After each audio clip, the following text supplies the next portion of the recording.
Alrighty. Welcome, guys. Today we're going to be playing Chapter 2 of Tiny Bunny.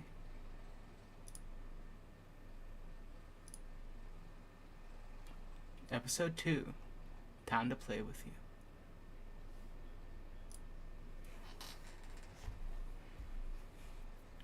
New school, new teachers, and most importantly, new classmates, who I always have trouble connecting with.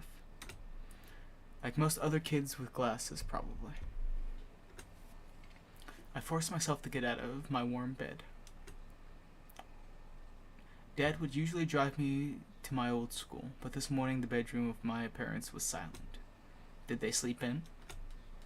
Maybe it was a good thing. I didn't want to get the daddy's boy reputation from day one. My parents were probably still tucked in, dreaming about the good old days when everything was so simple and easy. Sweet dreams, even if far removed from reality. I silently sneaked out to the first floor so I wouldn't wake anyone up, especially the peacefully sleeping Oya. I did my best to step on the middle of every floorboard. I used to play like this even in our old apartment. If my soles touched the space between floorboards, it counted as steps into lava. The clock was spurring me on with its hands. I need to hurry faster. I was too fast, so I needed to circle the hallway once again. Boiling lava was bursting out of the cracks between floorboards.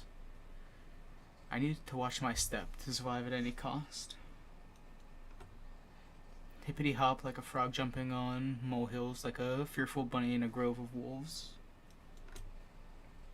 I made a sandwich in the kitchen, shoved it down my throat, and drank it down with cold tea. My appetite was as good as someone being... My bad. My appetite was as good as of someone being led up to the scaffold towards a guillotine. I lowered my gaze and saw that one of my feet was standing on two floorboards at the same time. Burnt to a crisp, huh?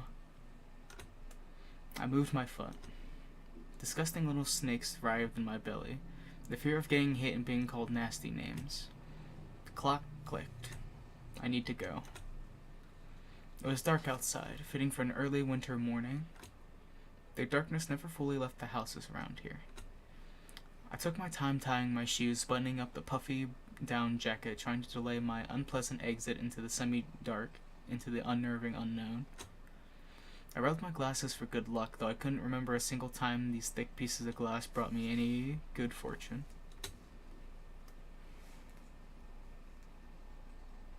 The sky was akin to a giant bruise. On the east side of it, a black cloud was swelling up. It licked up stars from the sky and extinguished the rising sun. Darkness was plastered all over the treetops. The cautious cries of birds got tangled up in the thicket. I locked the front door with a long key that I wore around my neck. My parents made me wear this noose, afraid that I, being a total klutz that I am, could lose the key otherwise. The wind whizzed on the other side of the gate. It invited me into my new life towards dubious adventures. And tagged alone like an old buddy, pushing me in the back. Wide shadows that pines throughout covered a third of the clearing. Upon reaching the edge of the forest, I hid my nose in the coat's collar. I was squeezing through the thin fire break, my hair ruffled up and my back hunched over. Tall trees stood on both sides of the tiny trail. The snowy blanket rustled under my feet, and the canopy of intertwined branches above my head cut me off from the already sparse starlight. And I had no plans of moving away from the forest. In this darkness, trees reminded me of shaggy old women that smelled of burial earth. Their trunks turned into cracked, wrinkled faces with holes in the middle as their mouths. If I lost focus even for a moment, mold-covered witches would drag me into the forest's depths. Then my parents would be walking around these parts, screaming my name. But the dead can't answer the living. Or can they? A sense of panic was growing in my chest. I was fine with Dad carrying me into the school in his hands by now, if it saved me from watching the darkness rise up in the ravines like black dough. It felt like someone jumped into the bush behind me, so I turned around. As soon as I started walking fast, I heard the snow squeak behind me. The forest took a deep breath with its giant lungs. The windfall cracked. The wind and the birds were left behind in the field. Now I could only hear the forest creak.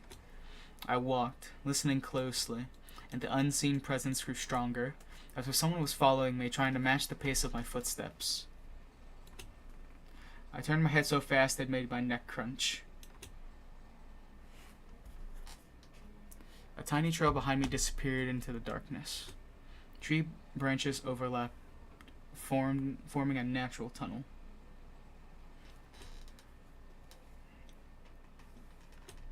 The question escaped my lips and dissolved into the unending creaking sound of the wooden idols, the pines around me. Why did I think going through the forest alone was a good idea? I'm either going mad, or someone had intentionally lured me away from home. Distant lights granted me a smidgen of hope. A country road. I ran there as fast as I could, as if afraid that the trail would shrink. Clawed hands will grip at me by the soldiers, turn me around, and make me look at the faces of hungry denizens. In the end, nobody stopped me. I almost flew to the decrepit wooden bridge, disbelieving my luck. The bridge's supports bathed in the spring, tarry and ice cold. I put my hands on my knees and I looked up at the forest, then snorted, trying to calm my breath. The thicket was pretending to be asleep. It looked peaceful, lifeless. The remaining part of my commute lied through a snow-laden road, illuminated by sparse lamplights. I chased away bad thoughts and ran as fast as I could from one circle of light to another, seeking protection from electric lamps. Just like in that game where you need to be the first to proclaim, "I'm protected." Tag, a kid's game where one player needs to tag other players by touching them with their hand, making them it. In certain zones, normally called the goal, players can stay safe from tagging. It's just in this case that protection was flimsy at best, with darkness writhing outside its bounds. Then I noticed something remarkably eerie. In a place where the light from an inclined lamp couldn't reach, a hairy, crooked shadow came alive with a guttural roar. I almost felt like its features deterred light. Its unnatural pose instilled fear. My eyes almost popped out of their sockets as I just stood there, blinking, trying to chase away that illusion. But the shadow didn't disappear and even got closer. My insides were gripped by horror. I stepped back and almost fell into a snow pile. The black silhouette, on the other hand, straightened up and addressed me in a sweet voice.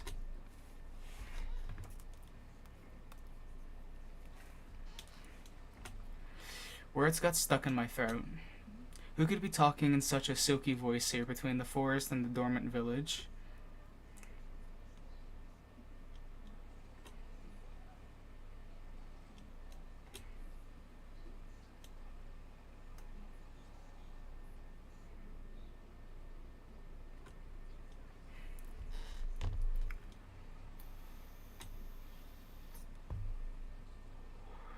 A girl stood before me, judging from the voice and the silhouette. But I couldn't even reprimand myself for getting scared by a girl before noticing a gaping mouth under her hood with something dangerously shiny inside. I was stunned.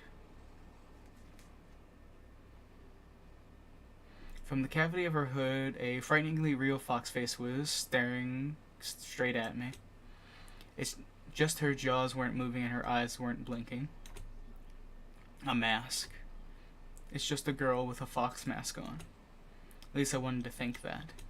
After a surprise like that, a nervous smile involuntarily crept onto my face.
And indeed, there was a small dog circling the girl's legs. One of the strays that were chasing me yesterday, probably. After hearing my voice, the dog whimpered, lowered its ears, sniffed me out, and then started wagging its tail. I guess it still smelled of bologna that I ate for breakfast.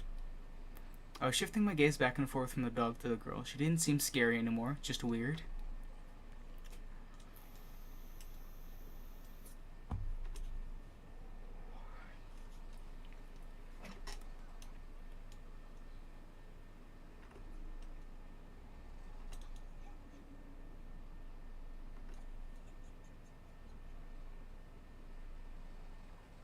She's weird. Definitely has a couple loose screws. But she has a nice voice. My astonishment turned into a mix of happiness and relief. This girl I didn't know who was definitely human, if a bit eccentric. I was also a bit angry at myself. This foxy girl was walking through the darkness without problem, and I shuddered from every little sound. I could just walk away, but this girl had piqued my interest. Next time a police officer asks me about my friends at the new place, I'll tell him that I befriended a talking fox.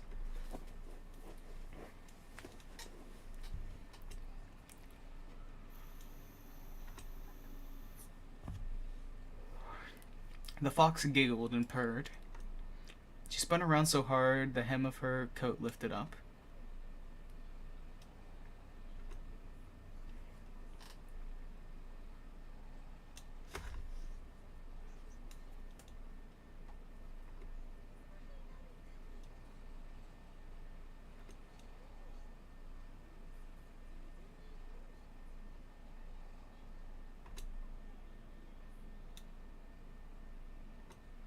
Her jokes were also weird.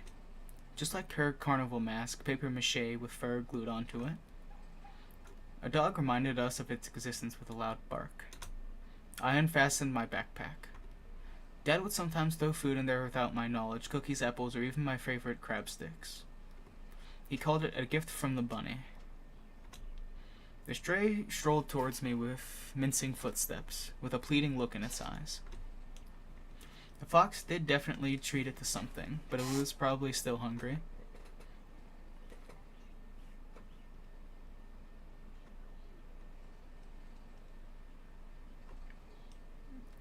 The girl shrugged, throwing silvery snowflakes off her nose, and her human form along with them, turning into a genuine beast. A real fox, agile, cunning, dangerous. A moment of hesitation, you'll be ripped to shreds. She'll tear you up and gulp you down without breaking a sweat. I couldn't help but just stand there as a stump.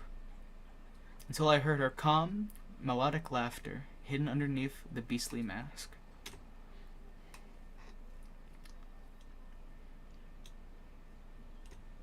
Sweet, did she just say sweetie? I got embarrassed, went red up to my hair roots.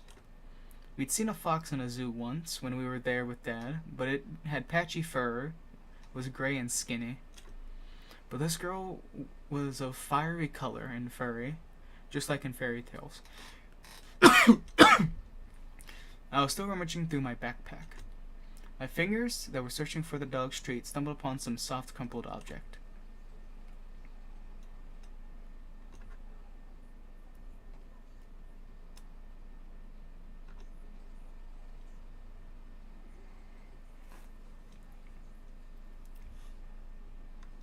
The girl's shadow was dancing in the lamp's light. The dog yapped in agreement. I freaked out and dropped my finding in the snow without getting a proper chance to examine it. Cold wind instantly covered the hole it created with snow. The dog rushed to dig it out, wanting to go at its treat. And the fox just snorted. Now I was so embarrassed I wanted to sink through the snow. It was still dark outside of the electric circle. On the contrary, the darkness seemed even more thick. All neighboring houses were sleeping deeply in its inkness. I did my best to continue the conversation with the weird girl I didn't know.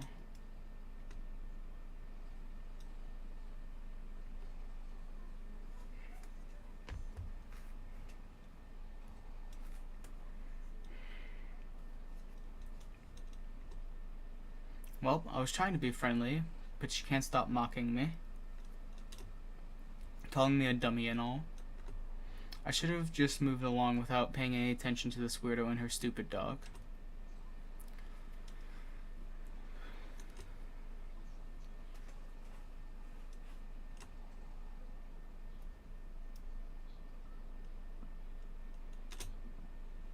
Still, something froze me in place, tugged me towards the dark figure.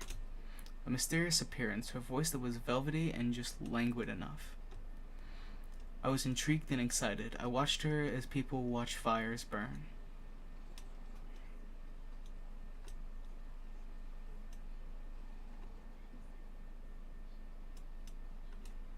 The dog was digging through the snow with sharp movements, snoring loudly. The fox turned and looked around at the windows of nearby house, at its timbered front through the white mist. The tip of her fake nose was shining under the lamp's light.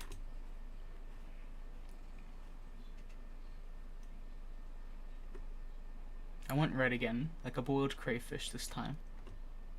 Is she talking about herself or someone else? I hoped that the semi-dark would be able to hide my embarrassment from the girl. I cleared my throat before asking.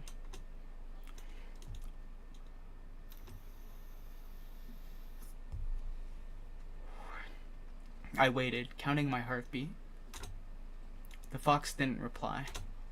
Her sly stare was scanning the frosty patterns of someone's windows. She was reading them like a glass book. I wonder what she can see in those winter paintings. The stray stopped rummaging through the snow. It ran to me, holding my object in her jaws. A mitten. Could it be the one I found in the forest? What's it doing here? When I looked closer, I realized it was just my mitten. Maybe Mom stuffed it in there when I was asleep. A certain missing boy immediately came to mind. I imagined the scene, silhouettes dancing in the clearing. The dancing on the night when Vova had disappeared. A boy who, when found, can provide a big reward and maybe save a family. I remembered my birthday when our parents promised to take me and Oya to Disneyland in Paris. But instead of a long-anticipated gift, they gave me a simple brick game console, visibly embarrassed. I was crying my eyes out back then, demanding them take me to promised amusement park. That was the first time when Mom and Dad had a big fight. My greediness shattered their relationship. If only I could fix everything, gather everybody I love and take them to Disneyland.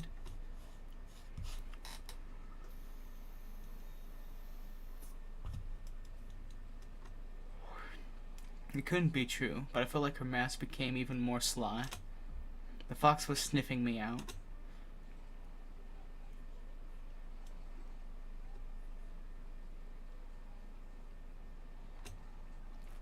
Oh yeah, as soon as I thought about my sister, my chest tightened, and cold sweat streamed down my spine.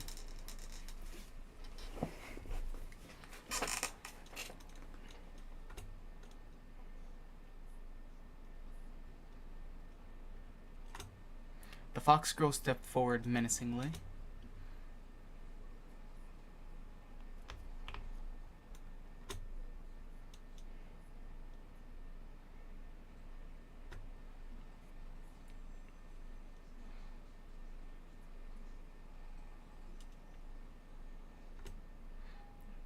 I shouldn't have talked like this evil and... Oops. I shouldn't have talked to this evil and child form, I thought, panicking.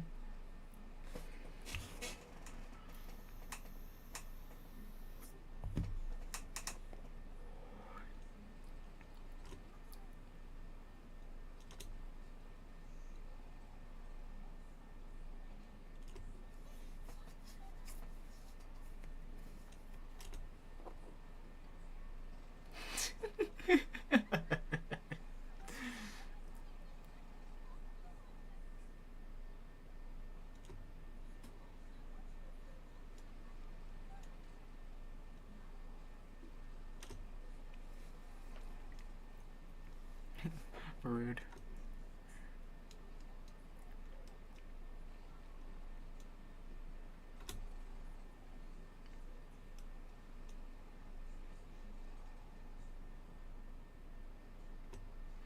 I touched the plastic frame of my glasses, puzzled by her silly joke.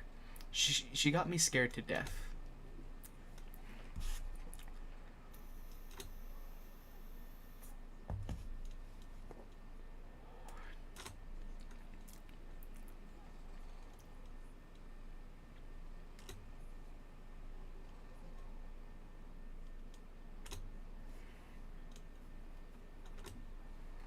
My words seemed to hurt her.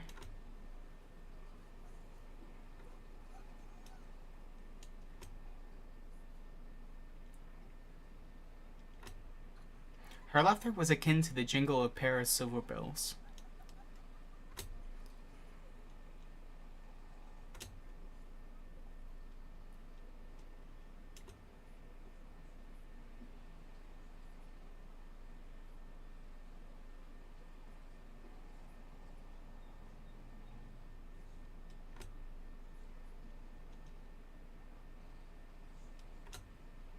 I shrugged in reply. Her insight was alarming.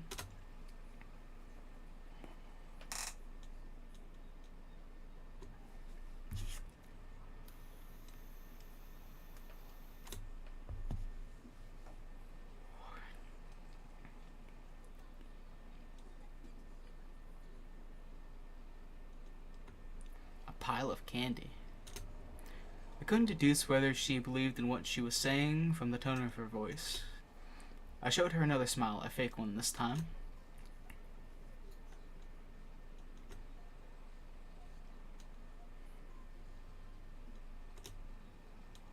She held out her hand in a furry mitten.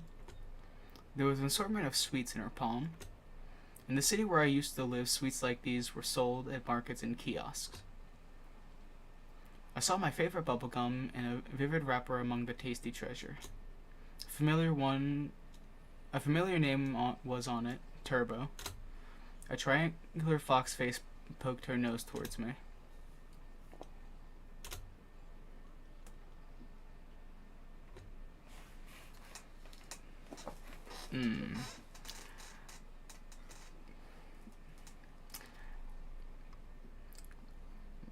We're gonna take it. I accepted the treat, catching a whiff of this girl's smell. Fur, fireworks, and citrus. The smell of holidays. My fingers tingled while carefully unwrapping the gum. Peachy aroma entered my nostrils, and something else, something unfamiliar but pleasant. The fruity cube ended up in my mouth. I started moving my molars, chewing the gum. It tasted like your usual Turkish gum, only my tongue went a bit numb. I couldn't believe my luck after opening the insert. I looked at a Mercedes-Benz, an extremely rare and hence desirable collector's item for any boy from my previous neighborhood. My heart skipped a beat. I was barely able to tear my eyes off the insert, still stunned.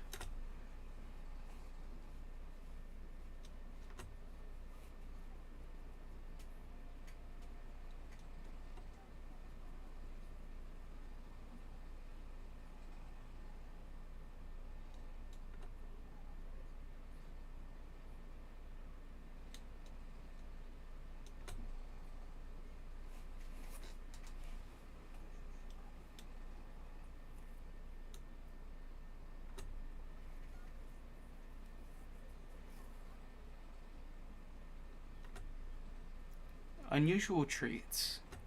Just like everything else about her. I carefully hid the insert in my bag as if I was putting a rare butterfly in a can. The fox giggled. This is not how things are supposed to go on a Monday morning. Who are you? I refrained from asking that question. She wouldn't answer anyway, or she'll just lie. I really wanted to see what's behind her mask. I was becoming more and more sure that underneath it wasn't just a simple young girl.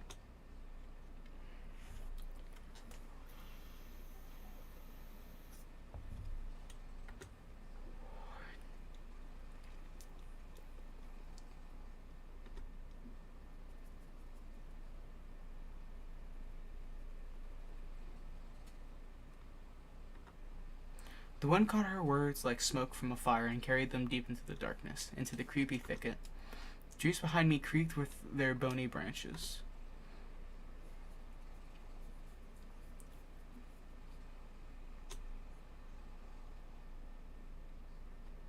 The forest reacted to her words, became alive. It sniffed me out, perking up its ears just like a curious beast. The fox girl pierced me with her eyes again.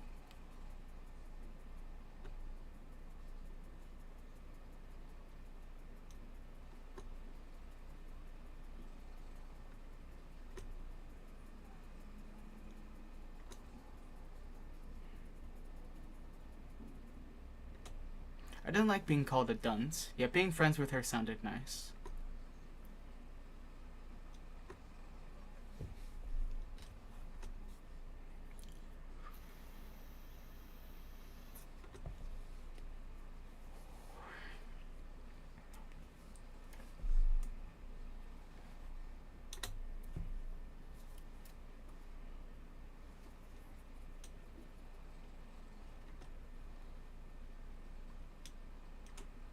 Worms were writhed in my belly.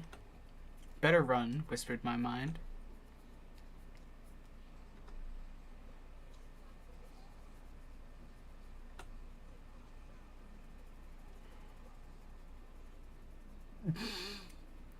Just like everyone, Essel.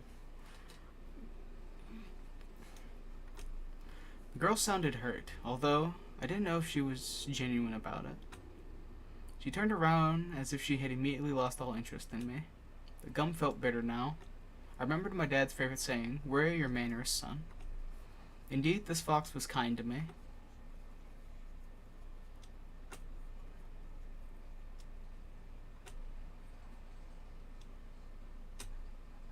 Whoops. The girl giggled, hiding the nose of her mask in her hands.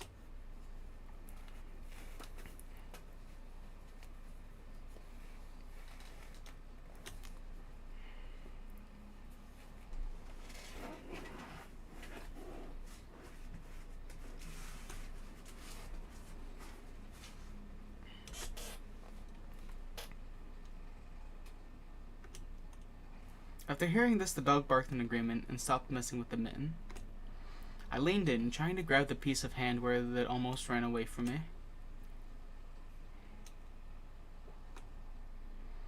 She went towards the school and the lost dawn. Here and there, the lights came on the windows of houses we passed, as if their inhabitants were sending us warning signs. Silhouettes lurked behind curtains, dogs let out occasional barks. Spirals of gray smoke rose from chimneys, TVs bustled, and dishes clanged in kitchens. We watched the village slowly rise from its slumber, while carefully treading the snowy wheel trails. I walked in the left one as she took the right one. The dog was following right behind us. I expected the fox to bring up something weird again, but she stayed silent all the way to the school, as if playing with me some game only she was privy to. She would only giggle from time to time when the dog sneezed from the snowflake that fell on its nose. I was the first to break the silence.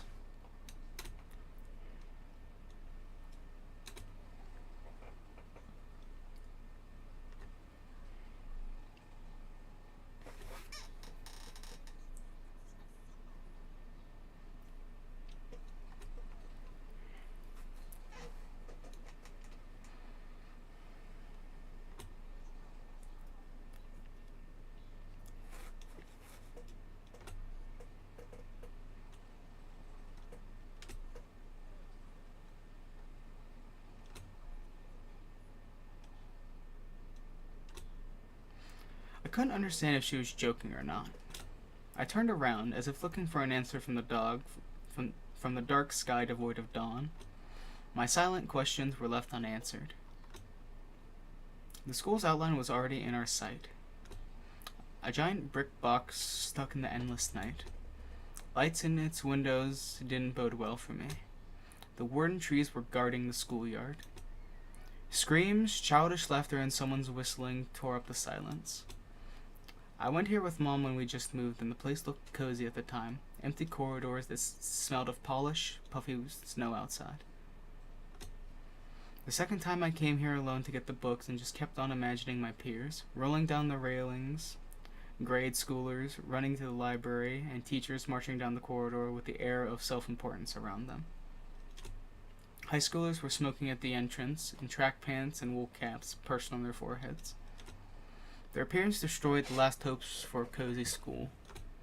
Their stinging eyes and the teeth, yellow from nicotine, their smirks, all of it had the same gloomy effect as the cloudy winter morning. Absorbed by my thoughts, I completely forgot about my companion.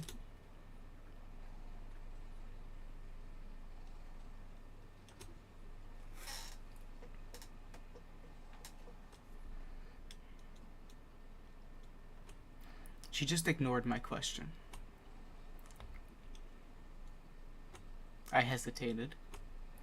Glowing hot and cold again, Mom always said that when I would have trouble choosing between two options. Thinking about Mom helped me reply.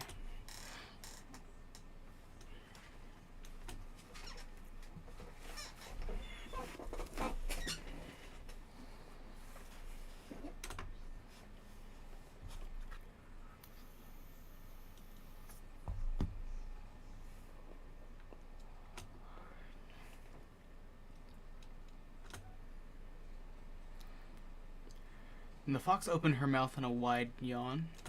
What kind of trick is this? Someone's running in the distance call out my name. I instinctively turned around. A huge snowball whizzed past my shoulder and hit the dog. It whimpered and ran towards the spring. The darkness devoured it. The fox girl was nowhere to be seen. She dissolved into frosty air. Or was she hiding in my shadow? I gulped and swallowed the gum. Unlucky. After taking a deep breath, I went towards the school, toward the cutlets and dough, toward the light raining down onto the snow.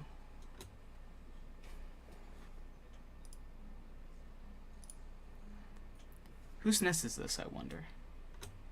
A thieving magpie? And it probably has all sorts of shiny things in it. Pieces of colorful glass, bottle caps, polished coins, or child braces. A tall man was standing near the gate, puffing out clouds of smoke into the wind. He didn't look like a teacher. Was he a PE guy, maybe? I carefully studied his face that looked like it was cut from a piece of granite and his hair lip that was holding down a cigarette. He was playing around with car keys and staring back at me. The light from the cigarette was reflected his eyes that were sitting deep in his eye sockets. I froze in place. The hulking man lazily tore off his eyes from us and walked towards the road. There was a fresh-looking Volga parked nearby, with one of its front wheels perched up on an icy curb. I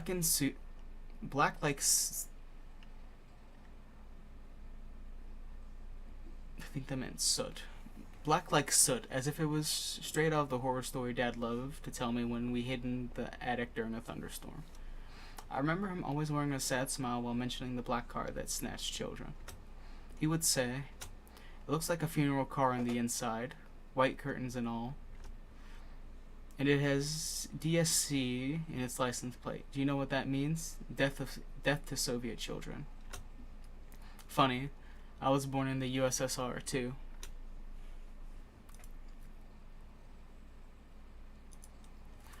A buzzing crowd of upperclassmen with their winter hats tipped to the side. I'd better not draw their attention.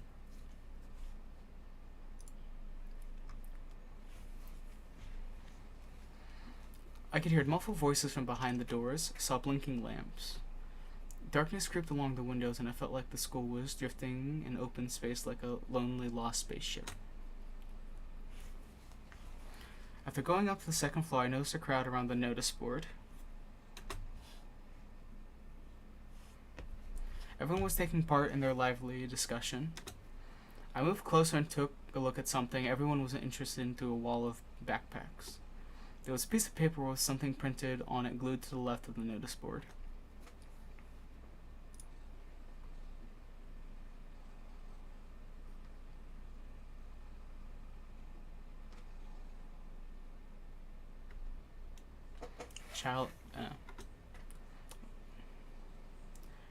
Vova Matyukin.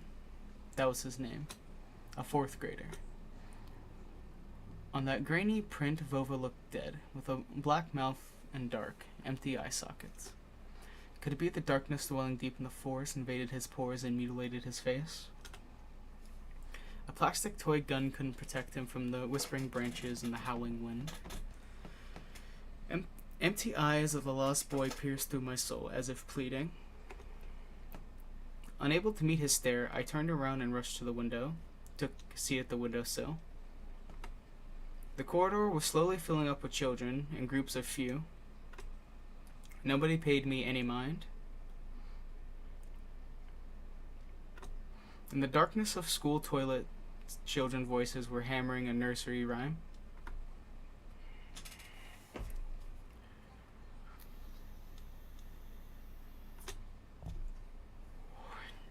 I turned my head towards them, trying to get a better look at their features, but then my attention was stolen by a loud clicking sound. A female teacher marched down the corridor with her chin raised high.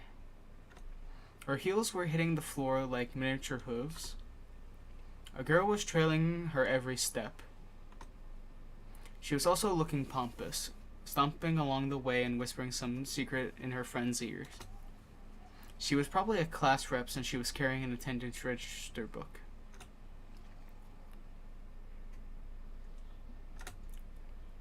The teacher opened the classroom door and the crowd of children swarmed in, screaming and pushing. Out of all of them, a tall, red-headed fat boy caught my attention. His face was full of blisters. He looked like the insides of a pomegranate. A bad feeling risen up on the hair on the back of my head. I've seen boys like him before, unsettled eyes, cackling laughter. The girl, who was a smaller copy of the teacher, warned the boy with a wave of her hand and entered the room through the clearing in the crowd. Some other guy stood in the way of the crowd, and the redhead immediately shoved him. The boy flew head first, flailing his hands, trying to keep his balance. The fatso burst out laughing, and a couple of kids joined his nasty cackling. Their laughter sounded like someone was snipping with huge garden scissors. The classroom sucked all of its kids in. The corridor stood empty. I wanted to grow roots and stay on the windowsill.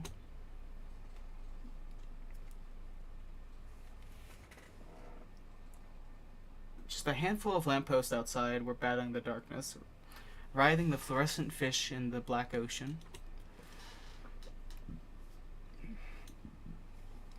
Maybe I can still run away. Go outside, dissolve in the dark. I imagine myself running through snow, how it squeaks under my boots, and how I'm becoming lighter and lighter with every step. The ringer's trill blew that illusion away. I tore myself from the window with great effort. Then I took a couple of deep breaths, trying to at least calm my mad pulse, and entered the classroom.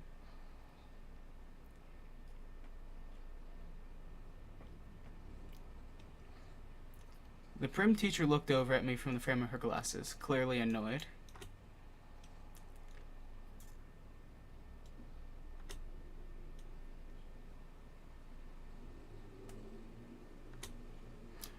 The snowy forest trail was winding in front of my eyes. The pines rustled, but it didn't sound predatory anymore.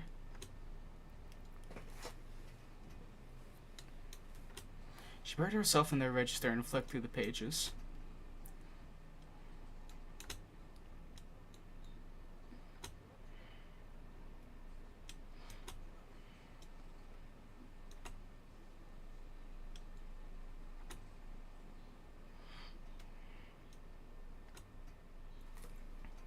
She measured me with a long and heavy stare, as if trying to see if I was lying. I wanted to sink through the floor. Hazy faces observed all of that from the left. The classroom breathed and snorted in unison, like a living organism, like a dangerous beast.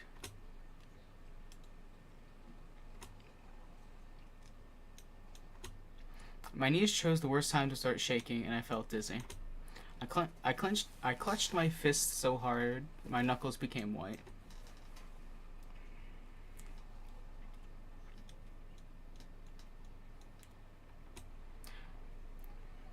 Apparently, everyone in the classroom took my words for some sort of joke, because they were all laughing.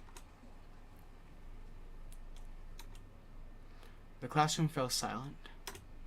The kids hid their smirks for a better occasion.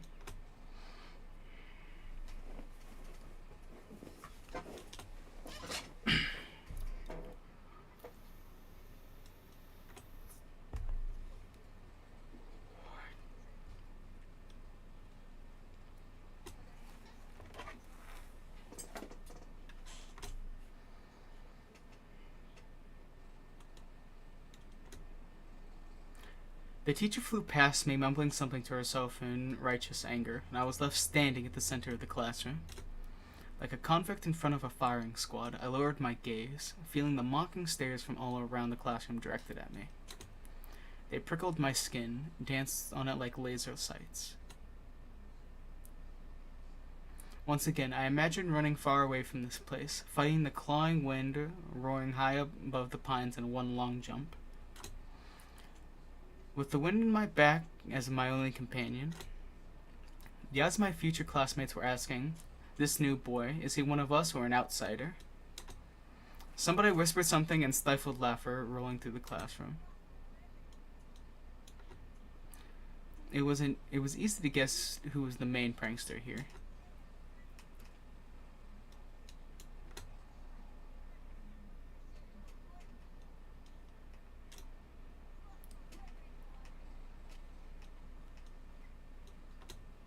My knees weren't the only shaking part of my body anymore. I was trembling from head to toe, and I prayed for the teacher to come back sooner. My prayers were answered by the powers that be.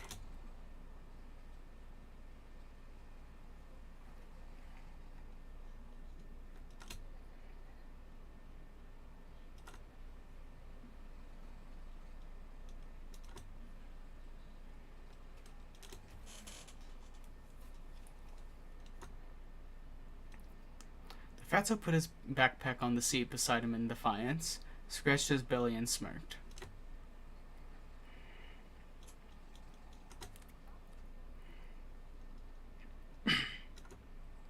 The classroom went silent.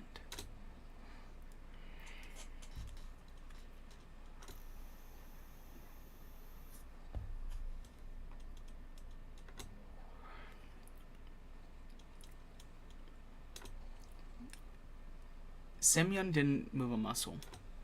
He started studying the portraits of writers on the wall, looking bored.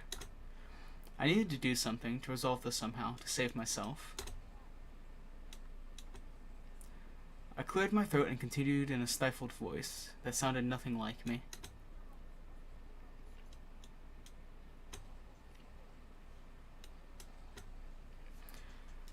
The teacher snorted loudly. She looked at me, then Semyon, then back at me.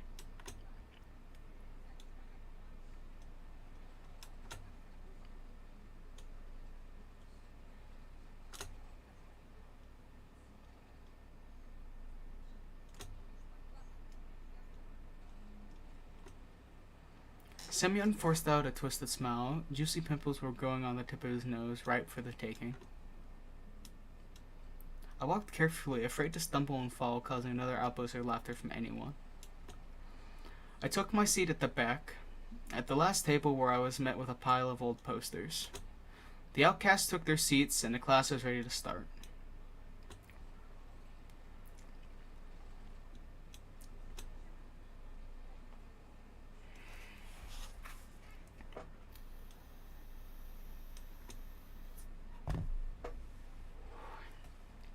Fatso turned back to me. His stare informed me of the coming days, weeks, and months of bullying. "I've got my eyes on you," he said his watery look.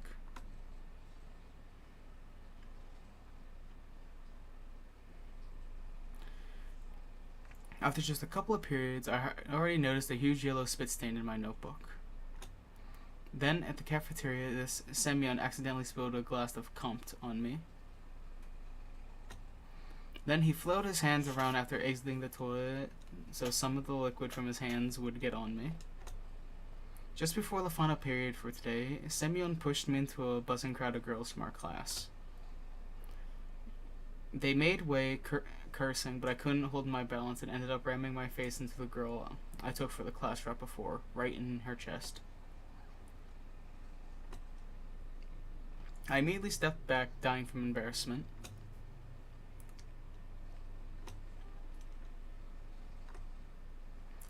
Then she suddenly put her hands on her hips.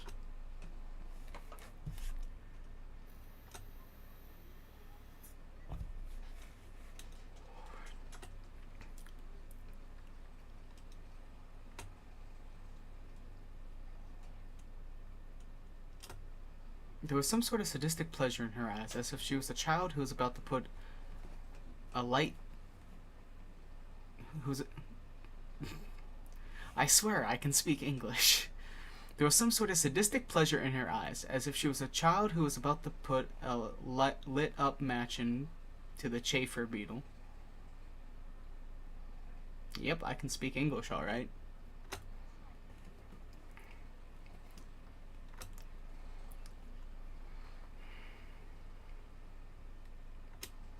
She stared at my glasses while showing me a creepy smile.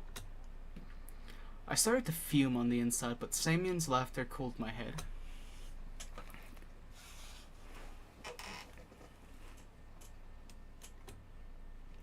He swaggered up to me, enveloping me in the smell of sunflower seeds and rotting teeth, and then pushed me to the ground.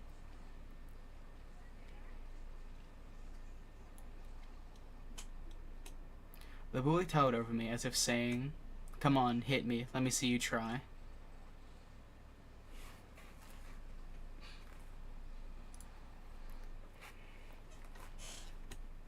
My throat went dry, my lips were moving on their own, and my voice was akin to a stifled squeal. Semyon wore a mocking smile.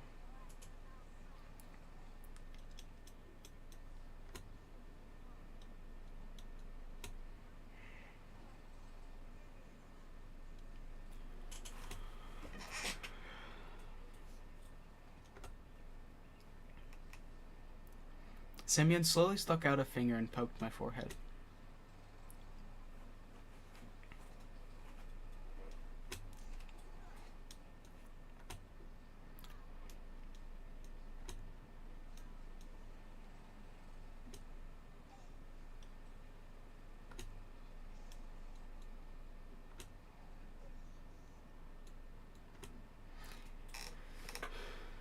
He was poking me so hard with his finger that my head tilted backward.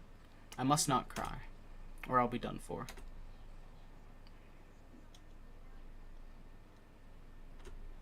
My vision went blurry. My soles tore off from the floor. I rushed forward and threw a random punch without looking. What I saw when I opened my eyes was beautiful and horrifying at the same time. Semyon was holding his ear and blinking in amazement. Was I the first person to rebel against his absolute rule?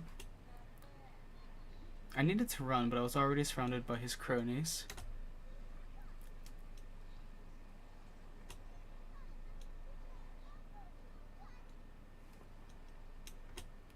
Semyon's cheeks grew even redder and his pimples even wider, like the heads of larvae. But a smile flashed on his face that was only noticed among his comrades. He got really close to me. The smell of rotten teeth washed over me.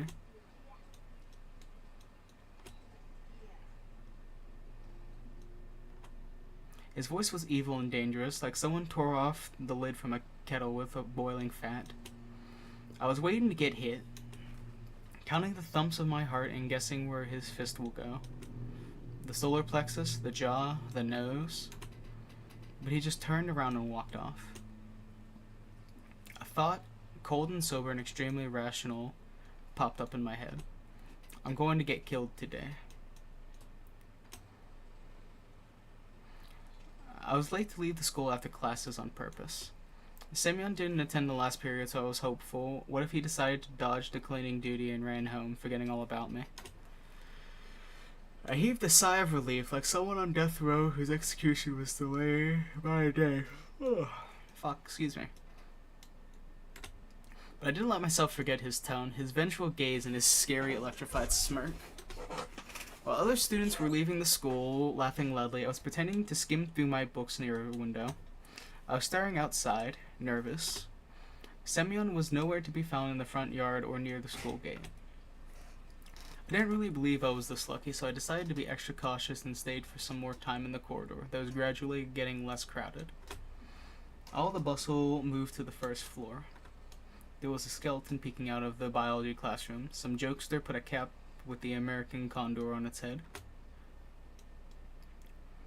The sound of running water were coming from the bathroom. I was the only person left in the whole school. I'm not alone, a sudden thought came to mind. I remembered the missing boy. His portrait was on the notice board near the schedule. I remembered his smile, him looking at me, and the fact that he's most likely already dead. I shuddered and turned around.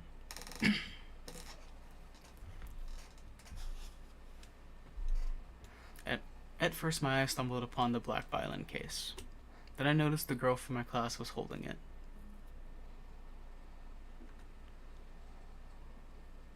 She sat in the first row of the second column. I swear I caught her looking at me a couple times. And I was sneaking glances at her myself. Sometimes it feels just nice to look at something pretty. The spring, the sky, or a girl that's not in the crowd that laughs at Seaman's jokes. And she wasn't whispering the dirty laundry of other people to Katya. She spent all the breaks just like me, staying in the classroom or looking in the window or drawing something in her green notebook. I turned red and pretended I was studying the pattern on the wooden floor.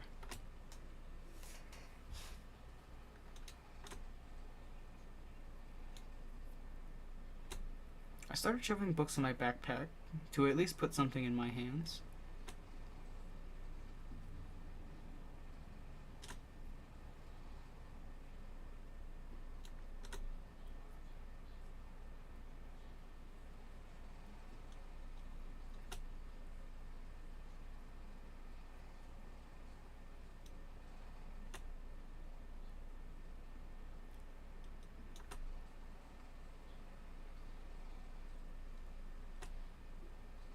I mumbled in reply.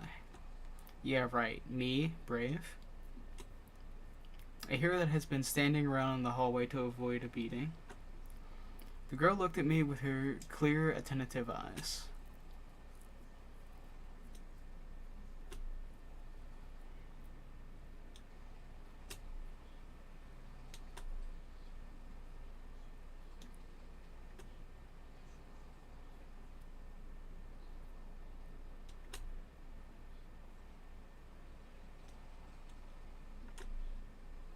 I shivered at the mention of the forest. I thought of intertwining branches of a snake-like trail of endless darkness that spread like mold among the crooked trees. So I straight up lied.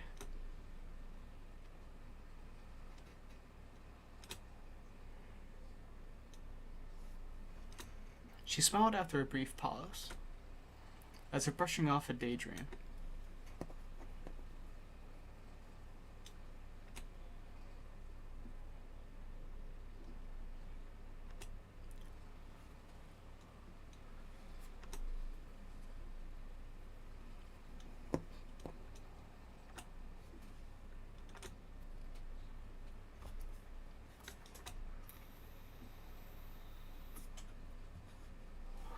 She stumbled, as if trying to decide whether she should continue.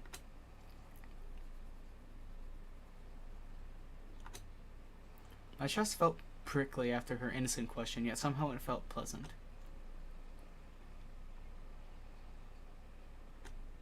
I stumbled and didn't finish my sentence.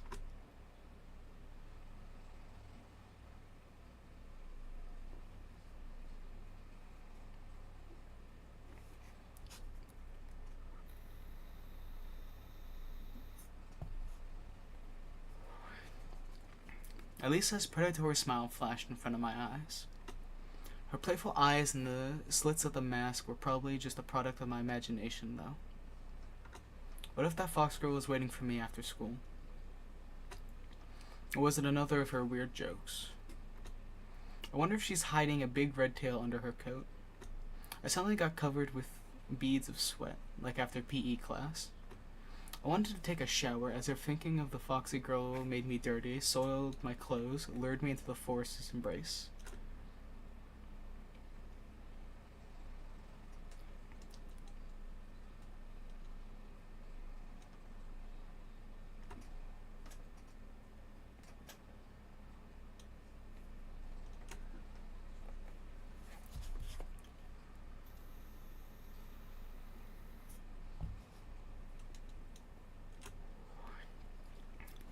She waved her free hand in the air, imitating the movement of a bow on violin strings.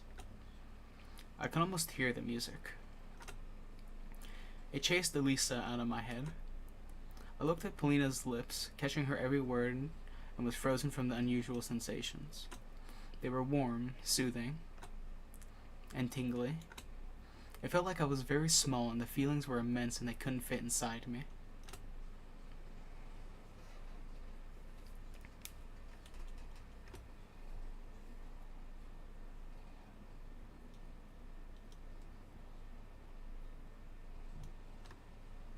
I snuck a glance at Vova's photo.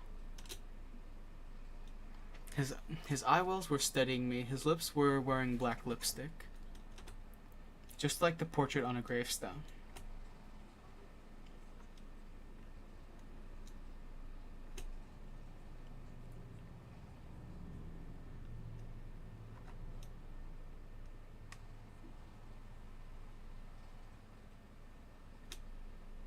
There it was. Finally, everything that I read about in the adventure books, everything that I dreamt about was seeping into my life. A mysterious crime, a beautiful stranger, and a heroic duel. A duel. Thinking of Semyon instantly sobered me up, returned me back to Earth, and it started shaking under my feet like a deck of ship. If only I could rise to the occasion in front of Polina. Because no matter how brave I was trying to act, it was obvious for both of us that I wouldn't be able to stand a chance against a big guy like that. Him knocking me out won't even be the worst of it. The worst part is that Polina will see all of that. And she'll laugh at me like everybody else. No, I don't need anybody to see me in such a shameful state.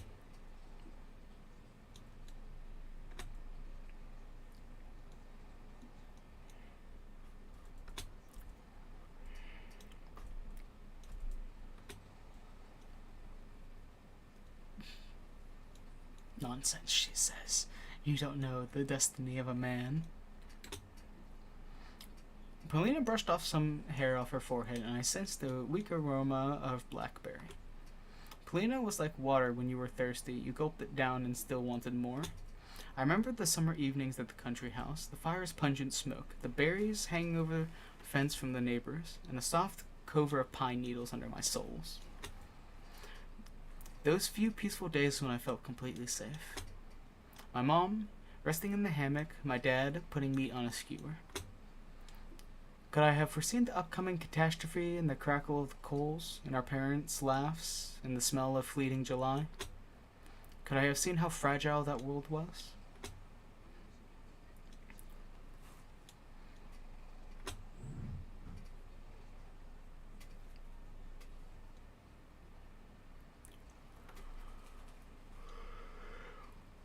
Polina suddenly flashed a devious smile. No, they won't.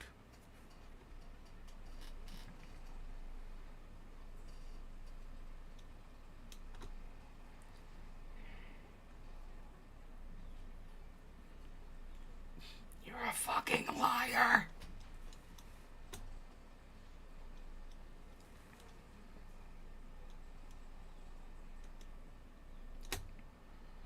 A delinquent, you know, I thought, worried.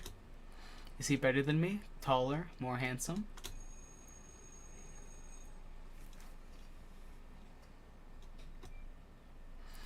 She made a couple of steps and stopped.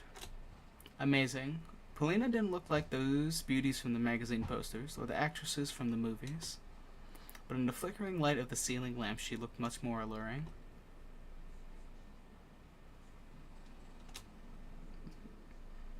My parents bought me a guitar a couple years ago. I immediately remembered my meager attempts at making music.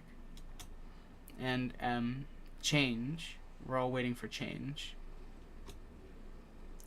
Soy's song echoed my thoughts and my desire to change something. That guitar got lost somewhere, as if refusing to move from the old house near the forest. I think my parents gave it away to someone that needed it more.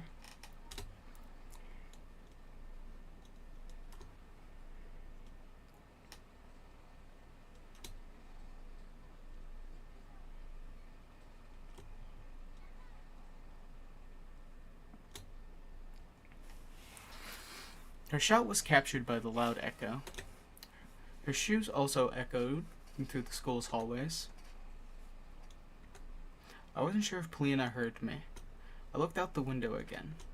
The schoolyard was empty, just a couple of grade schoolers throwing snowballs at each other. Nobody who looked like the hulking Semyon with his cronies. This was giving me hope. What should I do? Polina could become my friend, the first one in this new place. And besides, she may be in real danger of meeting a killer, and I'll be her defender, her knight. And even though my inner voice was hesitant and whispered about running, away from the killers lurking in the woods at night, Polina was worth the risk. But the red cunning fox was also intriguing. She promised to help me look for Vova, and this will bring me a reward. More money will also guarantee peace in my family. Gifts for Oya. I imagine my sister, happy like those girls who get prizes from Supunev in the finest hour. She'll be dancing with the famous singers, maybe a few popular boys bands like Ivanushki International. Mom and Dad hugging in the Ostankino Pavilion. And then all of us going to Disneyland.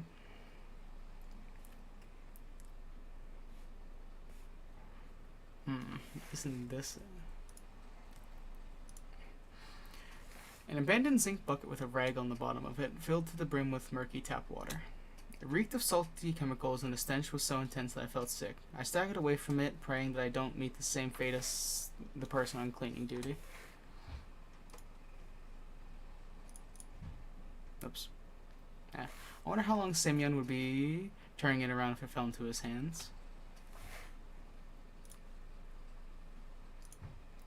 Somebody left their school shoes on the windowsill. Judging from their size, they belonged to a boy my age.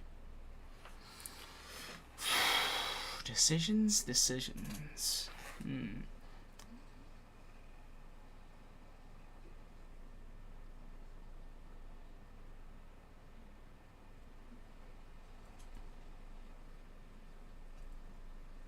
Okay, enough of that. Go with her, they'll beat me up and leave me regardless.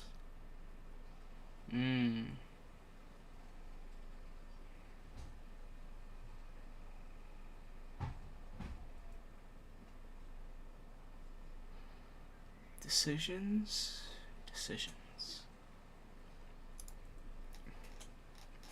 After closing my backpack, I ran down the stairs.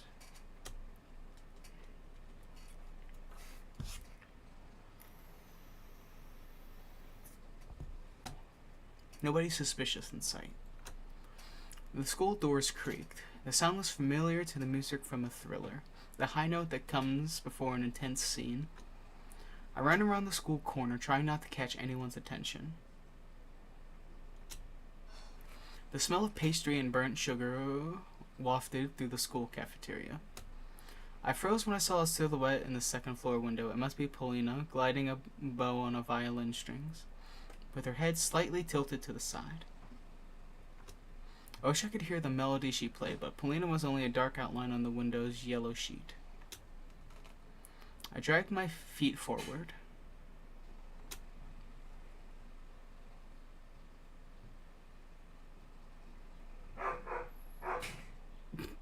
What's up, hombre?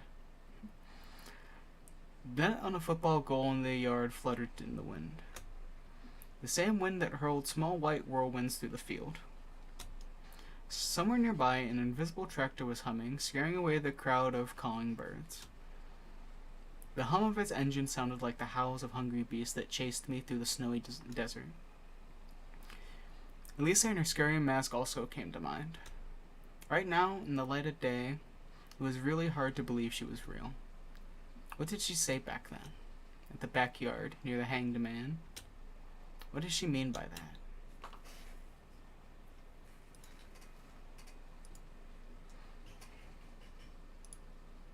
The silhouette turned around the corner and walked deeper into the dead end, leaving cigarette smoke in its wake. It was an adult, a teacher maybe. I looked at the wall and there was a hanged man drawn under the thin black line of resin. Someone played the hangman here. Something was scribbled on both sides of the man: escape, fear, truth. It took me a while to realize where the sound was coming from. I strolled through the cul-de-sac at the school backyard, the windows in snow.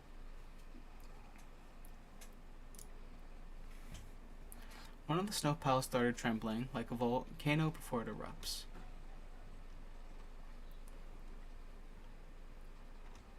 In the blink of an eye, the white crust crumbled and a fox jumped at me. She made a gracious bow, enjoying the effect her appearance had on me. The silver of snow shined on her coat. I couldn't even imagine that thinking about girls with tails can be this. I didn't know what to compare it to. Something infectious? Toxically sweet?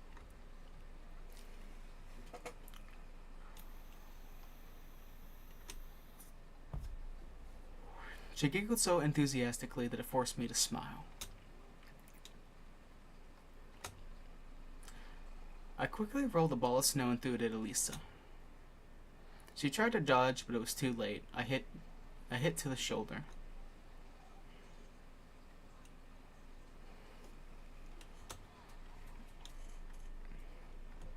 The fox slowly backed down, trying to arm herself.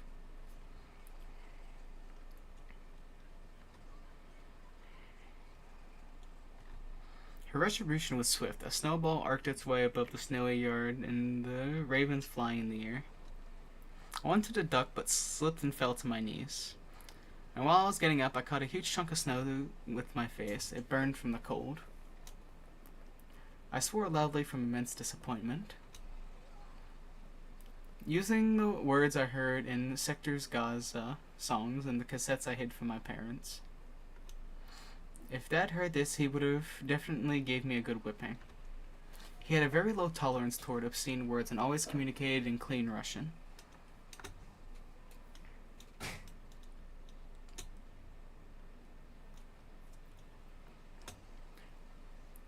She brushed off my hood of English is complicated. She brushed off my hood as if to show compassion, took me by the elbow, helped me get up.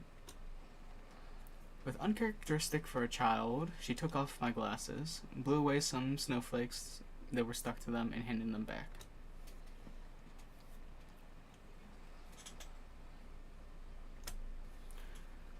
Only people who were close to me called me that.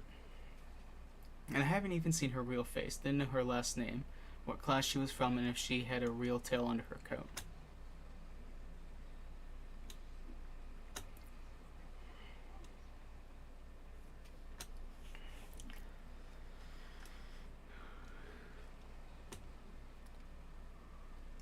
The fox let out a lazy yawn.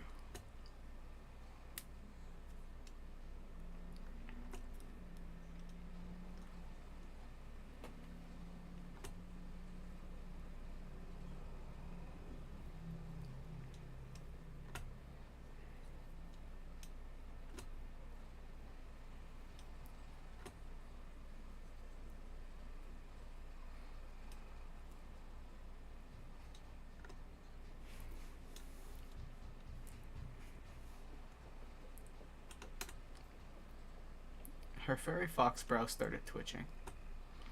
I faked a laugh in reply, unsure whether to be able to move parts of her mask like that was genuinely funny or not.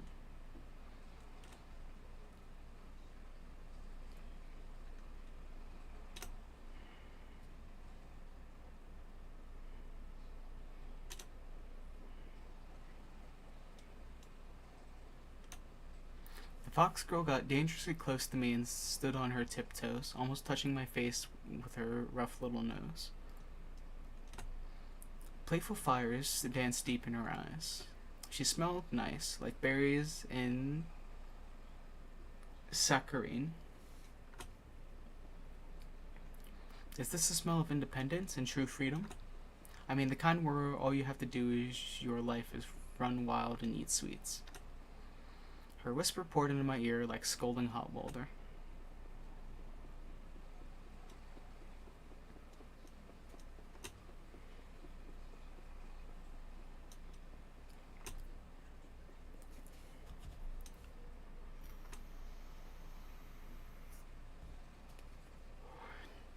I felt as if a giant invisible spring bent inside me. My tummy hurt. but the sensation was somehow not exactly unpleasant. It was so weird. I had just had a conversation with Polina, and now Elisa was going to drag me along with her. I felt like my mind was becoming blurry, splitting in two, like those gravestones on the TV record.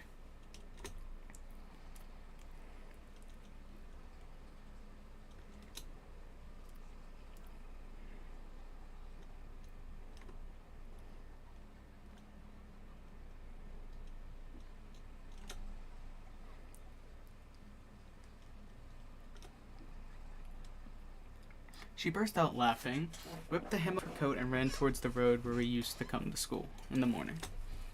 Her promise. That sounded almost like a threat. Hypnotized me. I bent down and scooped up some snow. I wish I had a device that could tell whether Elisa was joking or being serious. Or is there always a third option with people like her? Between her jokes, her laughter, and her hot breath on my ear, I wanted to win. To punish her for the lightness and freedom she possessed that was clearly too much for an average girl.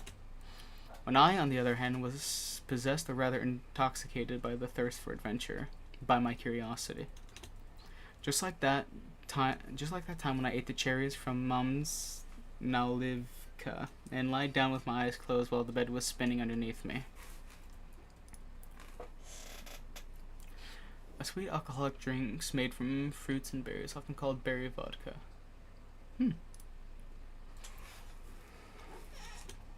I spat, then cleaned my lips. Do you want to play, little sister fox? Well then, let's play. I armed myself with a snowball and chased the fleeing fox girl. I saw a familiar street with a wooden post that didn't look scary anymore. They were just logs, covered in snow. If I were to shout now, the guard dogs would start barking and their owners would peek out of their windows. At least a small silhouette was mocking me from the far away, so it was useless to try hitting her with a snowball for now. Waste of ammunition. Birches, mutilated by the cold, peeked out to view along the clear road. A giant snow pile towered near one of the trees. This was probably the place where the tractor brought all the snow from the village. A whole family of foxes would fit in such a pile. No, I thought. She's the only fox around here. She's alone. She alone is already too much. My second morning acquaintance was running around near the edge of the forest, the stray dog with a mangy tail. She sniffed around and marked the naked berry bushes and ran towards the other ones. Lisa showed up from under the hill. The dog's ears perked up, it barked in agreement and followed her lead. We ran farther and farther, exchanging snowballs, laughing and stumbling. The winter forest towered in front of us, reaching the low clouds where we, at the edge of its snow, bony and almost corporeal. The fox hid behind a huge pine, clearly trying to get close to me and shoved some snow down my collar. It was a good plan, but Zolka, who was running circles around her, gave her away. I broke off a dry branch and tried to act even trickier. I put my hat on it and peeked it from the side of the pine. I make her think that it's my head. I bit my lip to stop myself from laughing, then jumped out from the side and performed a point-blank throw.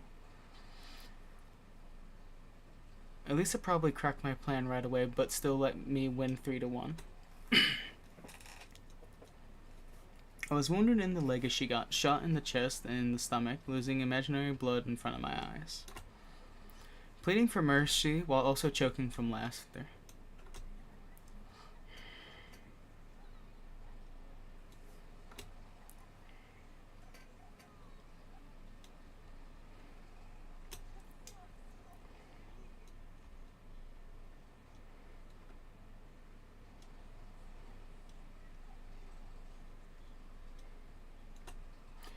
She pretended to bow to me, then grabbed 2 full handfuls of snow and, like a dying warrior, threw them my way in a last-ditch effort. I dodged her attack easily, laughing uncontrollably and being mad at the same time. I finished her with 2 precise shots.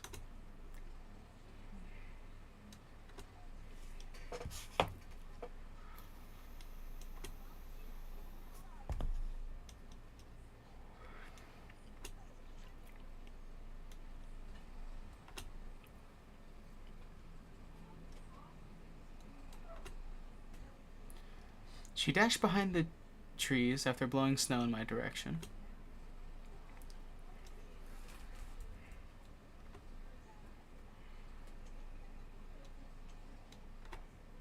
I hesitantly moved towards the windfall.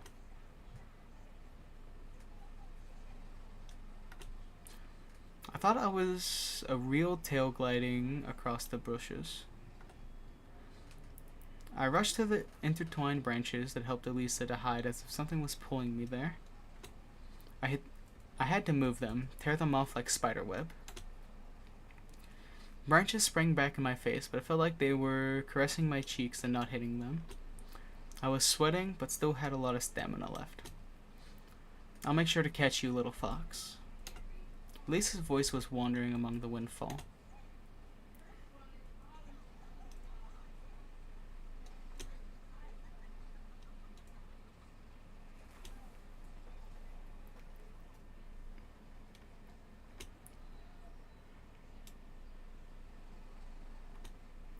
Confident that she was behind the dry pine, I rushed to intercept her.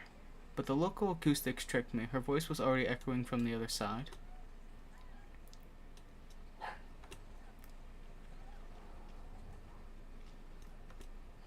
A snowball flew at me from the shadows, whistling near my ear.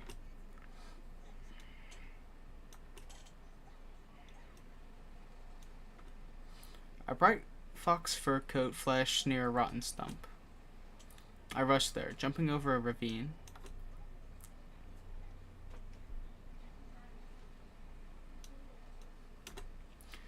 This fur collar that flashed from every tree was the most important thing in the world for me. My lips started trembling as if I was a cowboy that was chasing his prey. One jump and the fox was in my embrace, so smooth and desirable.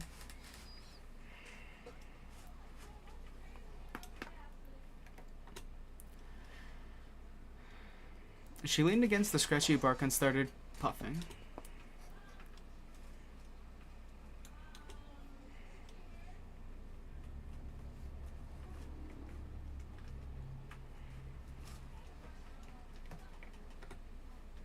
Satisfied, I put my hands on my sides, waiting for the spoils of war from the defeated girl.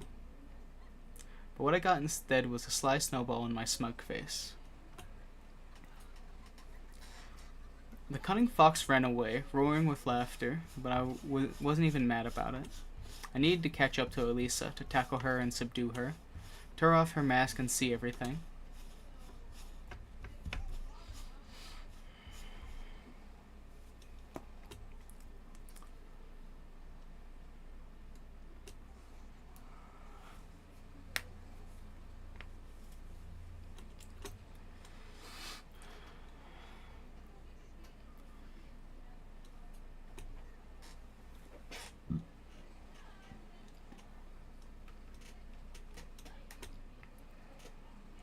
The sky really did disappear under the trees. I moved using the barking of Zulka as a guide, since she was closely following her owner, and I was getting closer. And the same trail I imagined back at the school blinked under my feet. It turned out that running like there's no tomorrow was so easy. Faster, higher, faster. I felt like there was a well of untapped potential inside me and I drew from it. My muscles were buzzing, and my lungs felt bigger, and I felt so much stronger overall. Even my vision became sharper. I saw every icy branch, every dent in the bark. Something colorful was lying near the bushes, a piece of clothing. Another colorful spot to the right. Elisa was losing her clothes on the run, like shedding her skin. I also used my teeth to take off my mittens, excited by all that. I'll get naked and feel all the wind to the last drop. Faster. I reached out to take off my hat, to throw it away, everything that stopped me from running wild in this endless forest. The backpack slowed me down, so I threw it in the snow along with the pens that were inside, with all the notebooks, all of my drawings on the sidelines, and a dinosaur for Oya. Oya. Suddenly a killer picture appeared in my mind. My sister standing still near a window, basking in the dusking sun. Her small childish palms were pressed to the glass, leaving marks when they warmed it. She could warm up the whole world like that. She's looking at the taiga and saying my name. I stopped, took a deep breath, and realized how rash and stupid I was, trying to undress in the middle of a forest while chasing a fox. I returned to get my backpack as if it was part of my being I dropped. I remembered again how my sister didn't like to be left home alone, how she asked me to come home faster. What kind of brother am I? Running in the forest that I used to scare my sister with. I'm having fun while she's not even allowed over the doorstep. Sit in your cage, Oya, and watch the same cartoons over and over.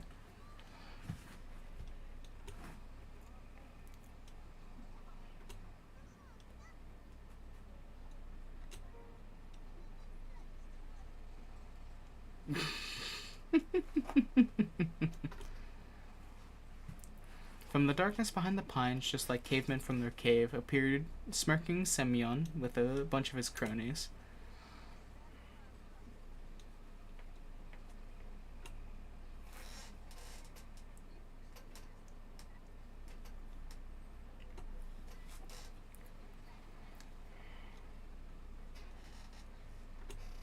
They surrounded me like carnivorous pride, making me step back. The smell of sweat and tobacco attacked my nostrils. The inside of my mouth felt salty, as if I had licked a battery.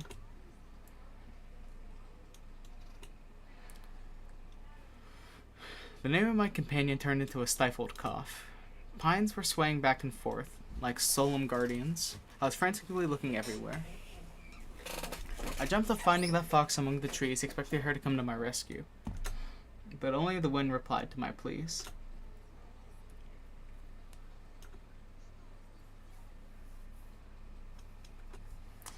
I shuddered after hearing my own voice. It sounded unnatural, rough and scary.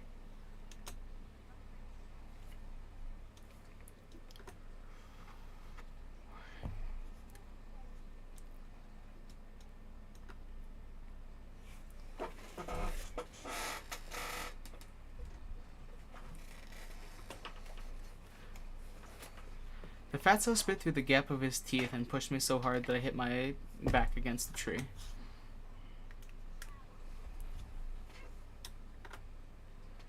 It can't be. Did Elisa really lure me into this trap to these bastards? No, I can't believe this.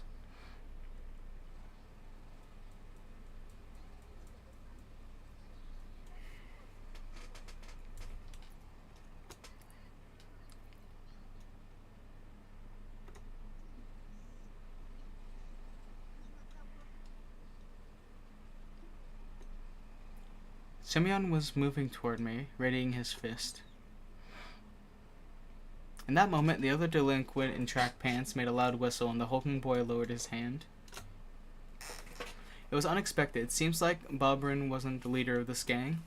In reality, they were all listening to the boy who was looking like a small carnivore, with very strong and sharp teeth. Probably decided to have some fun at my expense first.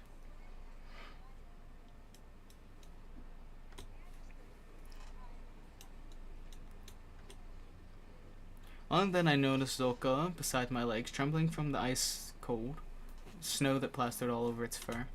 The delinquent squatted in front of the dog and beckoned it with his hand.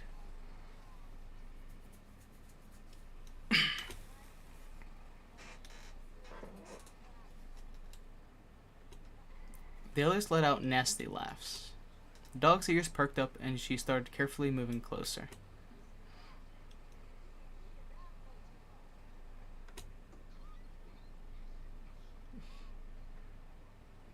The dog didn't have a chance to sniff him when this animal abuser caught it by the ear and kicked it right under the tail so hard that it flew into the nearest snow pile, squealing.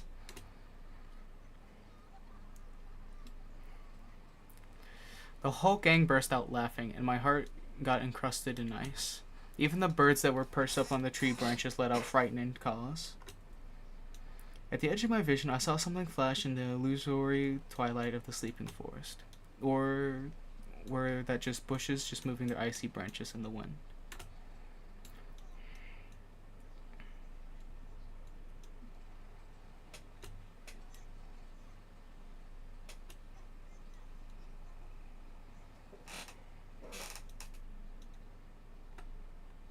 But the stray was already nowhere to be seen.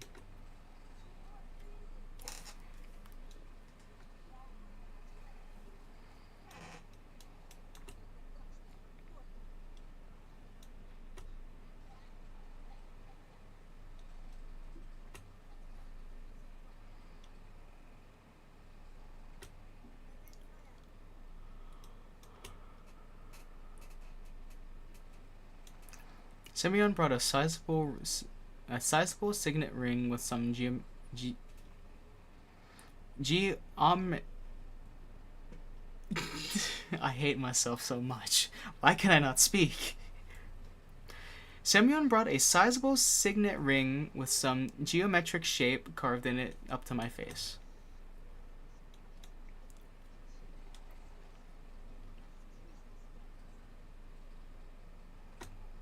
Where did all my inner strength and bravery go? Stop! A wheezy whisper left my lips, and my head tilted forward, hitting Simon's fist. Red sparks flew from my eyes.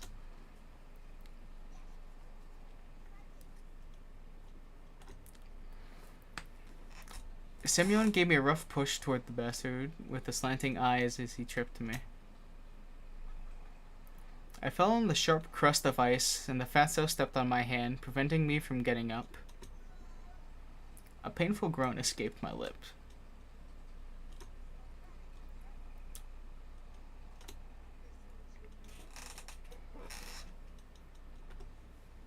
I started to lose breath from anger and resentment. The pain was growing. My ear was hot and pulsating pain was shooting through it, like it was cut off and a ball of nettle was sewn in its place.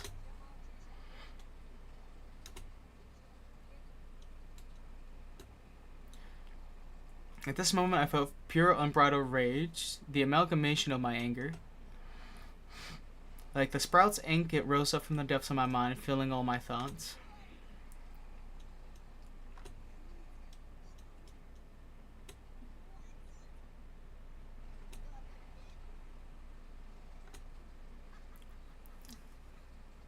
Semyon burst out laughing. This became the last straw. Fear and anger were grappling inside me like mad dogs.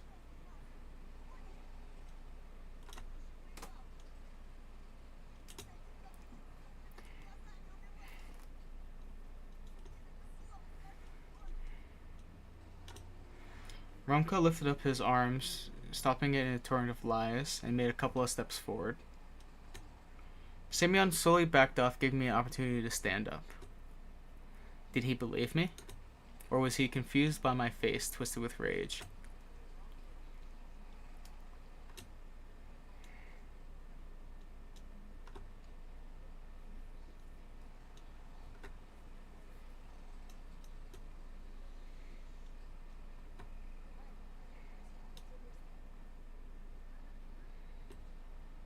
I stumbled. Fear chomped at my rage's throat and made it bleed.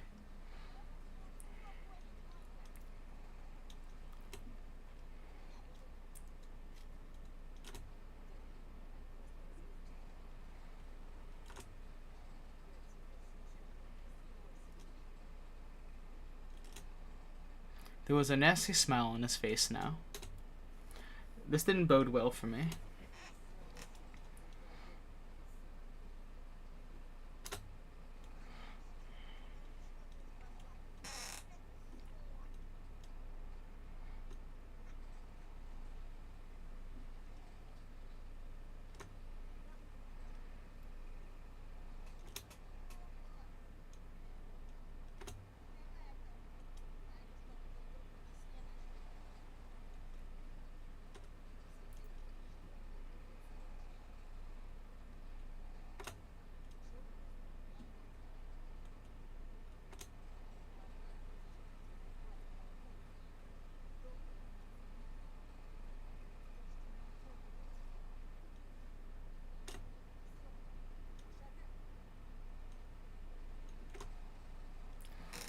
The delinquents closed in on me again, and I ended up in front of Semyon. Blood was pumping in my temples. Branches were swaying back and forth as if whispering something, giving me hope. I gritted my teeth, fighting the thought that I looked silly, and took a boxing stance I often saw in the movies.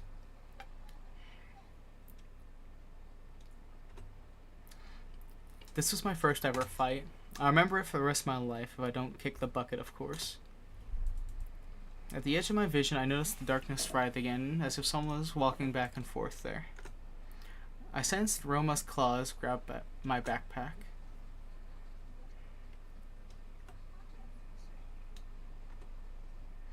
I was about to refuse, unwilling to cooperate with the bastard, but then he fished a butterfly knife out of his pocket, it with one smooth motion, spun it as if showing off, and put the blade to my neck.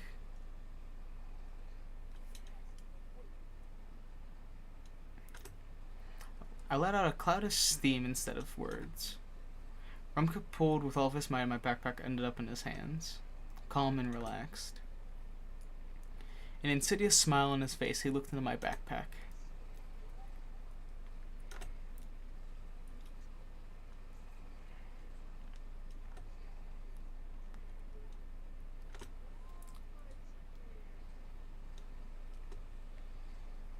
Rumka gave me a dubious smile.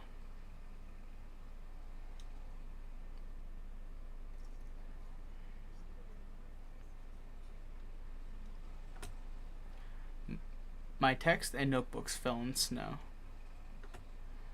He was holding my backpack in one hand and something weird in the other. It looked like a mask. Roma lifted it high, as if showing someone something, or as if showing to someone else, to someone in the treetops, in the twilight among the trees. An old bunny mask.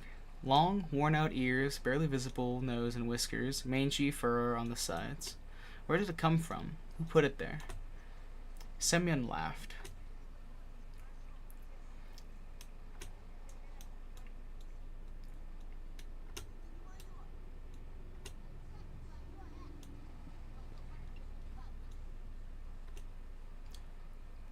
Rumka was watching this scene unfold with an evil smile on his face.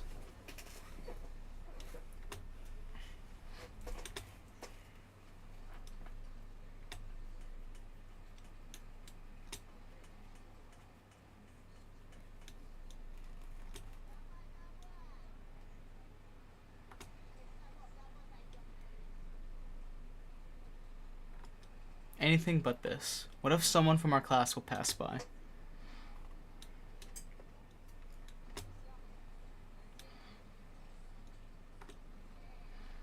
Biasha rushed to his friend's side and took the worn-out mask from him with a buffoonish bow. Then he passed it to Semyon, who was already rubbing his hands in anticipation. I looked around the pine woods, as if waiting for help, as if the shadows that writhed around us would take pity on me and take my side. Branches looked like arms, twisted in usual angles. Blackened bark was their charred skin, and the darkness was the smoke they produced. I can't run, won't get away, they catch me. And then...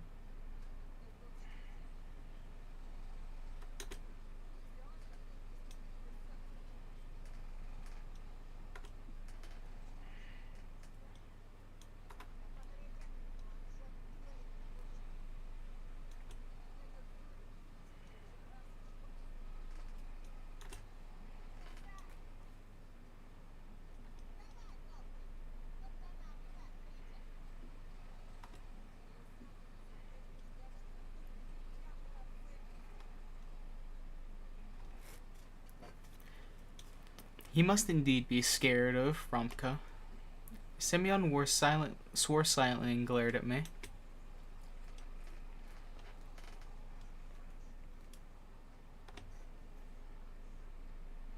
He hurled a huge ball of spit on the inside of the plastic bunny face and put it close to mine. His spit looked like a squash spider. Rumka's face twisted. He spasmed like a beast, like he wanted to tell Semyon something, but then he suddenly stopped. Semyon was still close by, with a disgusting smirk on his face, a terrible smell coming from his mouth.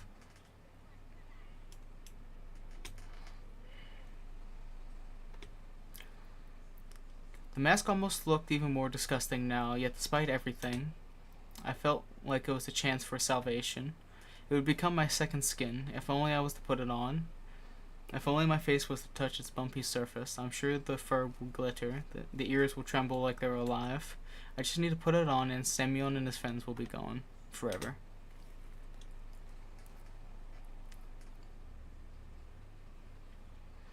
Well, I actually don't remember this decision.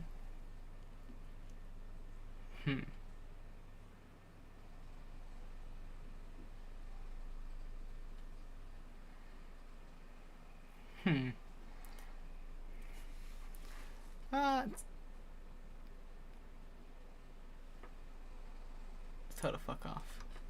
For some reason, Ronka's disappointment with Semyon made me feel brave. Something was wrong in their crew, some old disagreement. I should cut this old wound open. I need to get into their heads, right into the scrolls, their warm brains. My own voice, smooth and determined, was a huge surprise. I stepped forward and calmly proclaimed. I felt like the whole world was paused for a second and then unpaused right away. Semyon's pupils widened, the mask fell out of his meaty hands. It took a while to process my words, looking stunned, as if he was trying to solve a difficult math problem, but the answer he got made him mad, judging by the bulging veins on his forehead.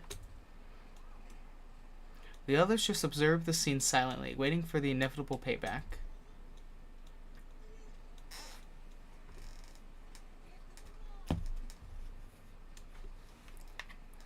His voice tore off icy crust from the nearby branches. It rained down with a melodic laugh, and then I heard whispers from the treetops, from holes in the ground, from animal layers, as if Lisa was in one of the snow piles, like a prompter in his booth, trying to get food to me. With no sign of fear, rather with a tinge of playful rage, that's how his low hum sounded to me. I stared into the clearing between the trees. An orange spot flashed there. A fox, an absolutely regular fox, stepped out of the bushes. I blinked in bewilderment. The animal fell on its tummy and was staring back at me with its burning eyes. Its furry tail was sweeping snow left and right, raising the white powder.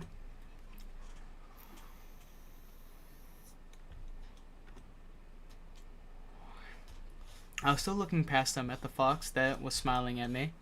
She grinned with all her teeth, while digging a hole in the snow pile, moving her paws as if dancing. Her sharp face was covered in snow, her whiskers were trembling. The fox put her face to the ground, shining platters of her eyes filled with the liquid silver. I returned my gaze to Semyon's twisted face. He was growling something unintelligible. The fox backpedaled and disappeared into the darkness, and the forest breathed at me, whispering.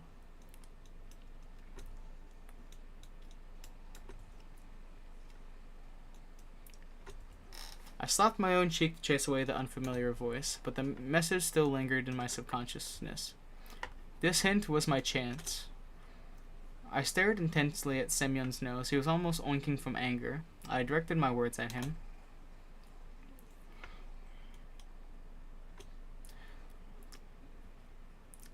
Semyon looked paralyzed, as if the medium alum chumak hypnotized him, stripped him of his will. I felt the aftertaste of Lisa's gum in my mouth. Berries. I felt like I pulled a card from some greasy deck and it turned out to be a trump. My brain was at its limits. Polina's words about Semyon getting worse since he moved here flashed in front of my eyes, like subtitles to a movie. All the pieces fell in place. My joker went flying into his pimply face. I was speaking slow on purpose, dragging out every syllable.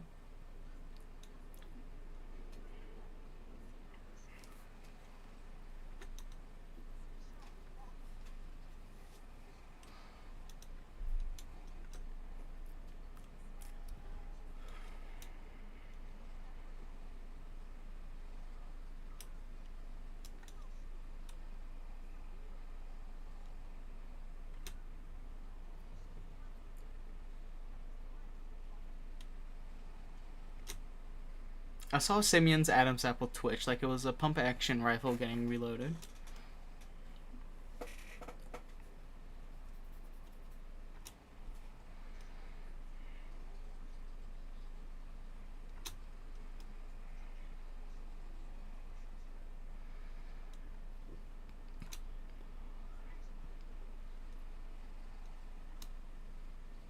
The forest held its breath, listening in fascination.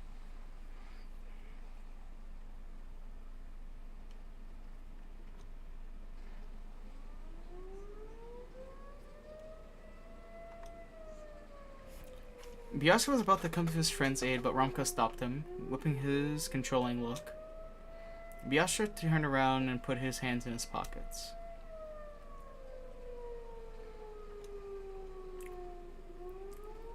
Romka's words ricocheted from the rough trunks.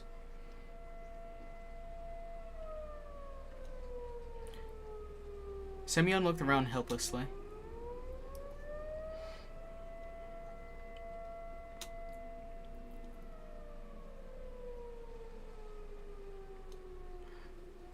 Romka and Biasha looked at Semyon like he was their third prey now. I even thought I saw them lick their parched lips. The wind was also full of anticipation, dragging my scattered textbooks across the road.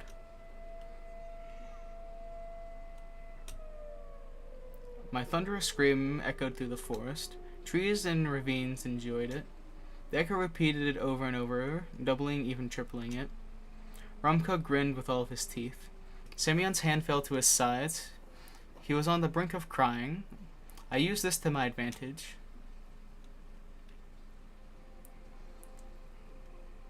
I threw the strongest punch I could muster. It was much stronger than the one in school. I rammed my fist into his scarred face and produced a cracking sound. His pimply cheek danced like jelly under my fist. Semyon let out a sigh and plopped on the icy road. He was touching the place where I hit him, still oblivious to what had just happened and how did it come to this. After looking at him for a while, I realized I was smiling. Facet returned to his senses and threw himself at me, his face twisted with anger. But I dodged his charge quite easily after the great practice I had playing with Elisa. He fell into the snow and landed right on a pile of dog feces. This made him squeal in agony.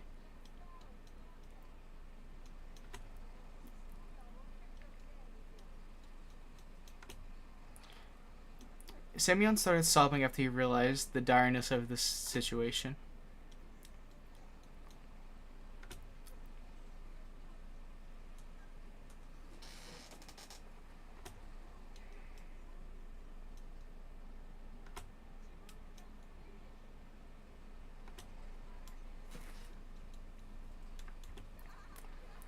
Semyon's futile attempts at cleaning his coat caused the fit of giddiness from Biasha. I also smiled, angrily twisted my lips.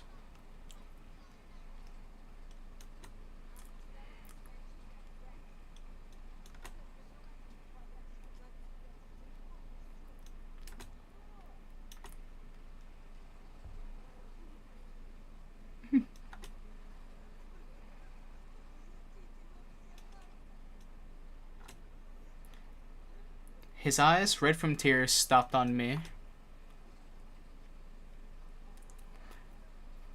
I didn't even have time to erase the smile from my face when Semyon lunged at me like a hawk and clawed at my face with his twisted fingers and gnawed fingernails.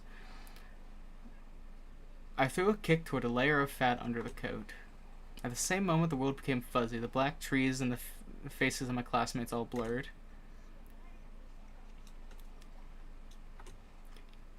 He threw up a hand holding my glasses victoriously, but his triumph was short-lived. Two blurry silhouettes rushed forward. Sioma's former friends. I heard the familiar sound of someone being slapped around.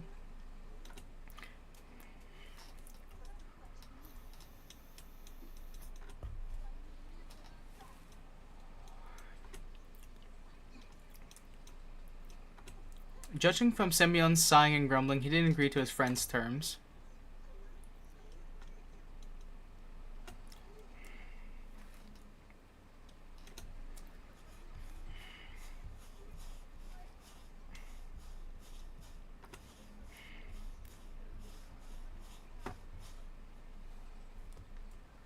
That might be a no, my friend.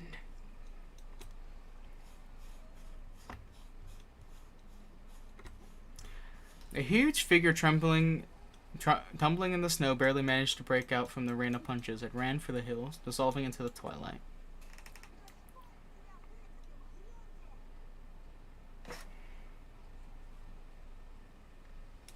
Oh, hold on. I need to check something with my stream real quick.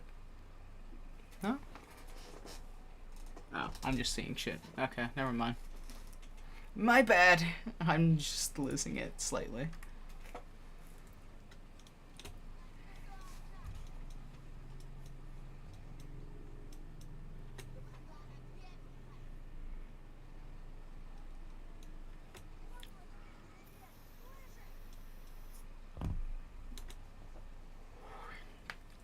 Romka and Biasha started throwing pieces of ice at the fleeing Semyon, but then switched to hurling mockery.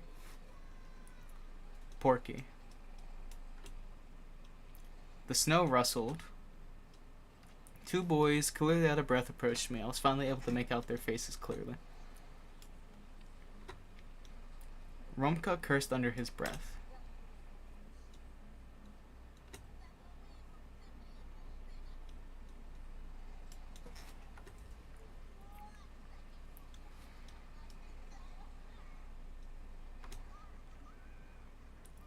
Biasha let out a throaty laugh. Hyenas and the Lion King would envy a laugh like that.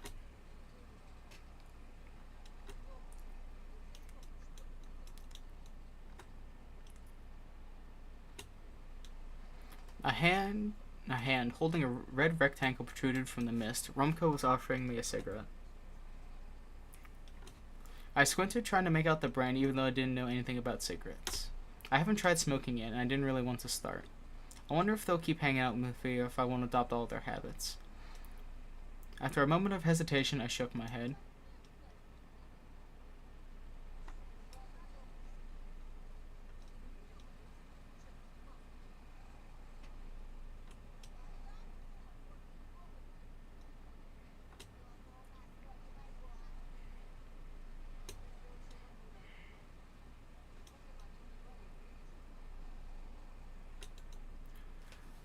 Rumka pulled out a cigarette with his lips, and Biasha scrambled to find a lighter inside his pockets.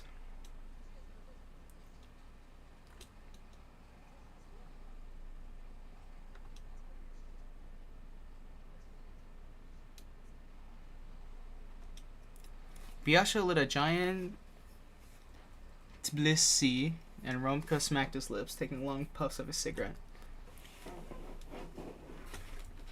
He squeezed my hand so hard that my fingers hurt. His palms, full of dry, torn blisters, implied that he wasn't wearing a tracksuit for nothing.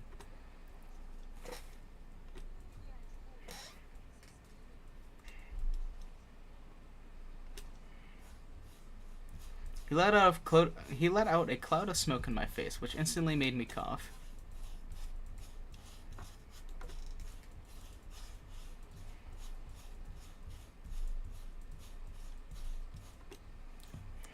I bowed to pick up my now empty backpack and look for its contents, hoping that my new buddies will disappear when I turn around. But they just stood there, passing a cigarette back and forth. Two small silhouettes with a small light wandering between them, with the pine trunks as the backdrop. They were waiting for me to finish picking up my textbooks while whispering something to each other. Ramko was the one talking most of the time, though Biasha was just constantly sniffing with his running nose and mumbling in agreement. At that moment, I saw that old battered bunny mask from paper mache among the snow-covered notebooks. Its empty eye sockets could be filled with anything, with any eyes but this mask. Looked like it only wanted me. Where did it come from and why was it in my backpack? I picked it up with utmost care as if it could bite off my fingers at any moment. It's just a carnival mask with a frozen spit on the inside. Still, something felt wrong about it. Something was writhing inside it, underneath the layer of old newspaper. I could hear 1,000 of tiny bodies rustle in the trembling fur. Something was trying to chew its way out. Maggots.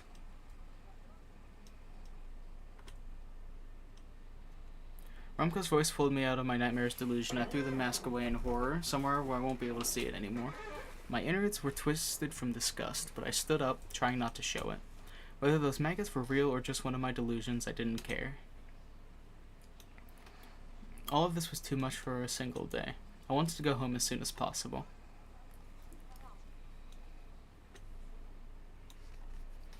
I held out my hand towards the two silhouettes to say goodbye. A couple of dark, thin lines trembled in front of me. They stood without moving as if studying me.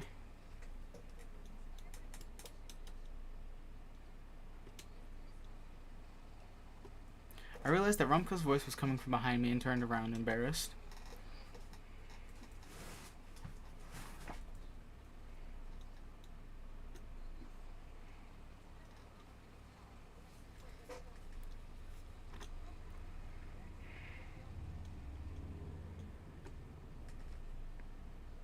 A cigarette butt hit against the stump with a flurry of sparks, and it started sizzling in the snow near my feet.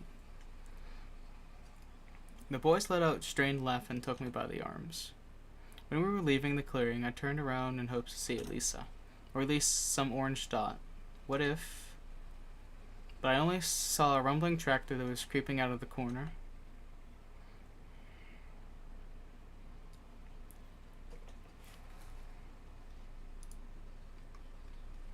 A silhouette appeared on the side of the road out of the fog. We made space to let that person through. Because of my blurry vision, the twilight semi-dark, it felt like it was a ghost floating towards us. When the silhouette got close, I was able to make out the features of an adult. I recognized his dumpy outline. He was smoking near the school in the morning. The man gifted us with a busy stare of his cold eyes and moved forward, disappearing into the darkness.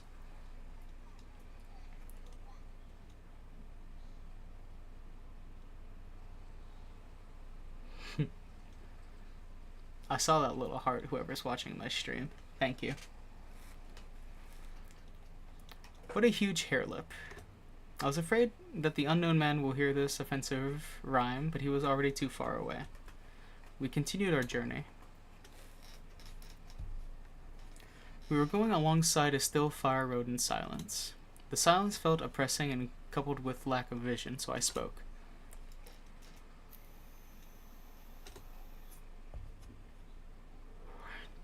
The Buryak kid just smirked in reply.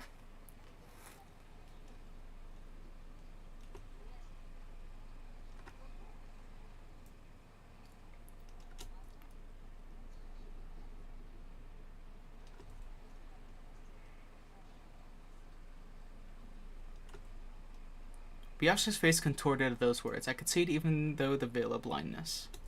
He swayed and started mumbling something unintelligible.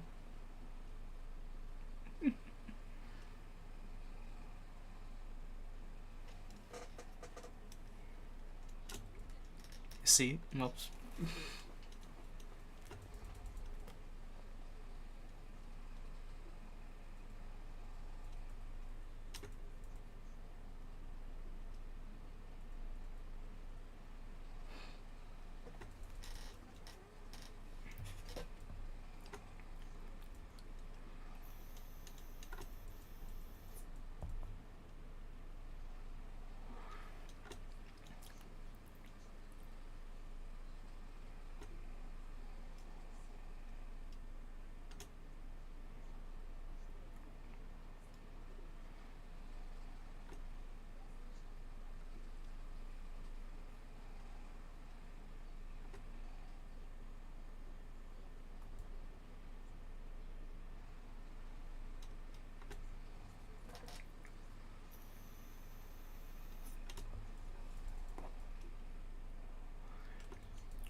Biesha pulled his cape over his head and started howling on a high trembling note, trying to silence Rumka. I was trying to process Rumka's story, but I couldn't figure out what to think of it. During the short time I've been in this snow-laden village, I realized one thing. A lot of people here had some sort of experience with something they couldn't explain. I looked at Biasha, who was pit-pattering to the side.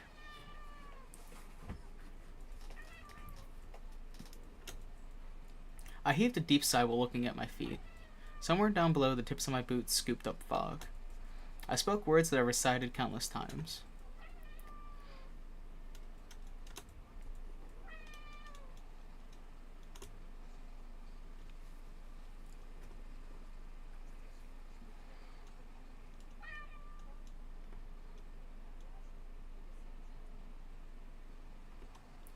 Biasha fearfully showed his face from under his hood like a snail crawling out of its shell and listened in.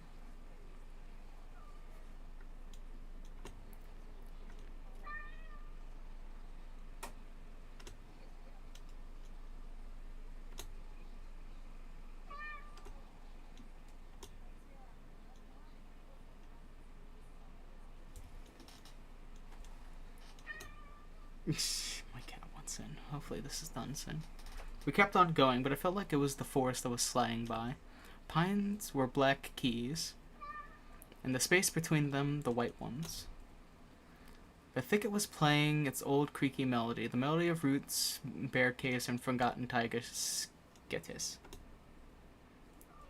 Snowflakes flew around, creating a disturbing illusion.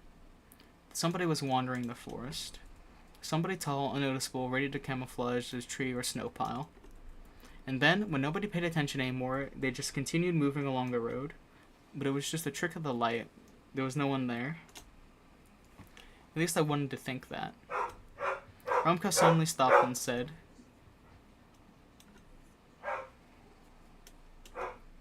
the skin under my clothes started itching, my stomach started aching.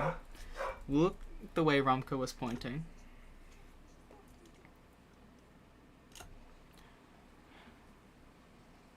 There were no tall silhouettes behind the massive pines, just shadows creeping in the semi-dark. Slow shadows, fast shadows, hungry shadows. The snow that fell silently from the branch made me shiver and bite into my lip, as if something huge lifted off the tree and flew away. Maybe even towards us. Rumka picked up a pine cone from the ground and threw it into the thicket. His shout ricocheted as if a target sprang drum. The echo mocked Rumka, then the silence reigned again. I shook my head. The only things I could see were the vertical strokes of trees, the darkness, the snow, and the hazy silhouettes of my companions. I remember the rough textured trunks, the spongy lichen, and the icy bits on the bottom of the ravines.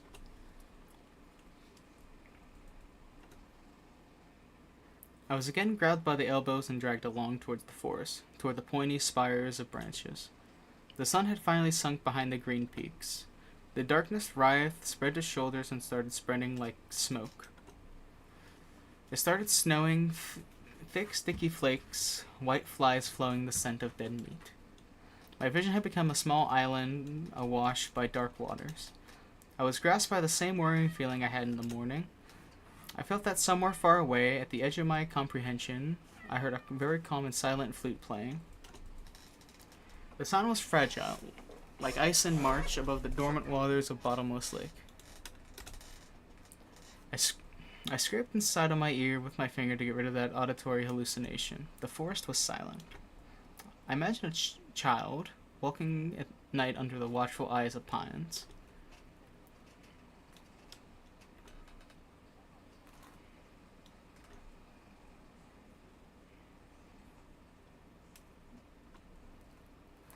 I shuddered and stopped, staring at the person who was guiding me.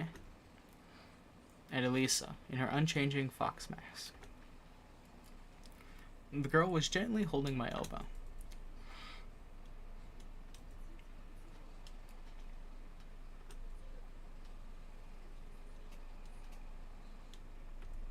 I squinted in suspicion.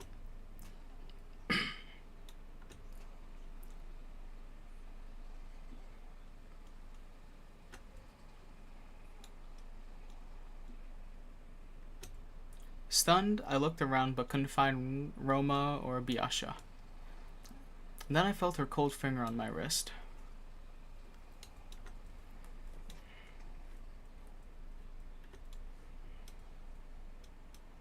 Without a chance to catch my breath, she started dragging me along through the forest. I was enveloped by the smell of tangerines, coffee, and firecrackers. I felt like I was a small kid again, being led into the unknown. I saw the dark silhouettes of trees ahead, the bushes Hedgehogs were wary, showing us their spikes. Something rectangular appeared in our way, like a small box. I became petrified.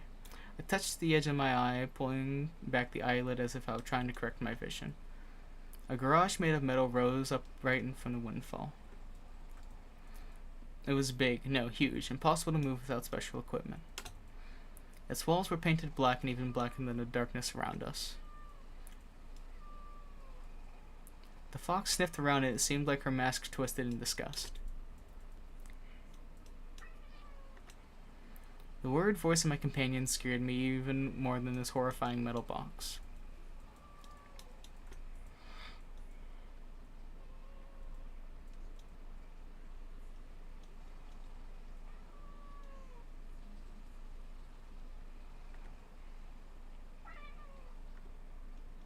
I felt like I saw smoke form tentacles that split off the garage, searching for something in the wilted leaves.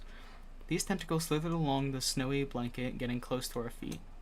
And there was a scary screeching sound coming from the other side of the huge black metal gates.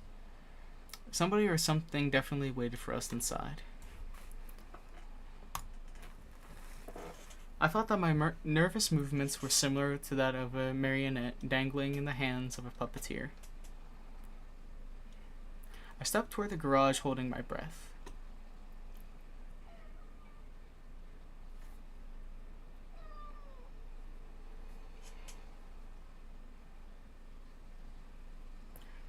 I gave the sheet metal door a knock with my knuckles.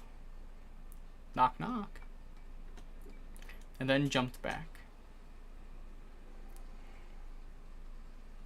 For a moment, it seemed like someone growled in pain inside the metal walls.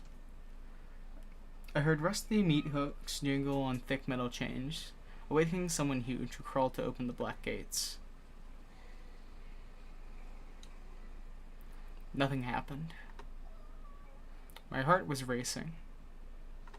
Still nothing. Wait, did that actually... Wait. Did my clicking on her actually work? Knock, knock. I hesitated to turn back to the garage, so I took a couple slow... Run, I heard a weak voice scared resound in my head. I didn't even get a chance to read that last one. Stumbling all over the place, I still rushed into the night that was swarming with shadows. I ran behind the crooked trunk of pine, sure that Elisa was by my side. But after a moment had passed, I realized that the girl was nowhere to be found. The forest was mumbling an ancient chant.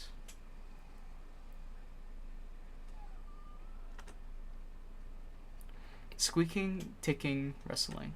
I froze. I didn't know how much time had passed before I realized that I was standing in complete darkness in a circle of trees that were shooting up their trunks high into the sky. Everything around me moved, trembled. My ears went numb from all the rustling. The treetops melted into the darkness of the cosmos. The bushes became empty calls whose occupants were suddenly set free. It felt like a clawed fang could fly out of the darkness into my stunned face at any moment. I heard a scream somewhere far away. Someone was looking for me, just like the boy that went missing. Tears stung my eyes. A big drop fell from my lashes. The scream was closer now, and for a moment, I even believed that I was about to be saved. One of the trees moved. It wasn't Rumka, nor was it Biasha. An adult, tall with long arms. Many shadows that looked like dogs snuck around behind his back, but those beasts were much larger than Zolka. The forest was dormant no longer. No longer it hid its face behind the fake mask. I stood still, like a deer pierced by the lights of an incoming track. And the beasts all stared at me. In this semi-dark without any glasses, I could see very little, but it was still more than enough for me to freeze in terror. A foul smell of animal piss and wet fur enveloped the clearing when the creepy procession with the giant at its head moved toward me. My legs gave way because of fear, and I fell to my knees into the snow. I looked like I was praying to that figure, to the trees, to the darkness. I didn't dare lift my eyes, so when he got close, showering me with his stench, for a moment I thought that his legs were covered with gray fur. I shut my eyes so tight that red circles started dancing on the inside of my eyelids. I don't want to look. I could still hear everything. His breath was akin to sandpaper that was scratching at my ears. His voice was deep, hoarse. No, it wasn't a voice, a roar.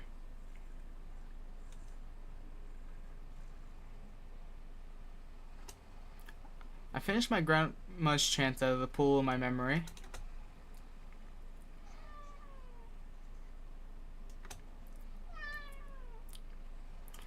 I got his stench and roar in reply. Words can never protect against claws and fangs. I was helpless. And then I've heard a familiar sweet voice nearby.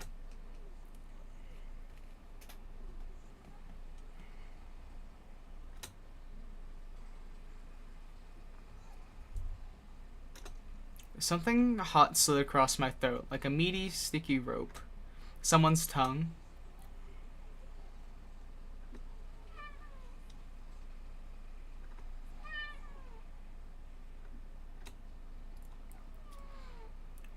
From the narrow embrasures of barely lifted eyelids, covered by my trembling fingers, I watched a horrifying silhouette tower over me.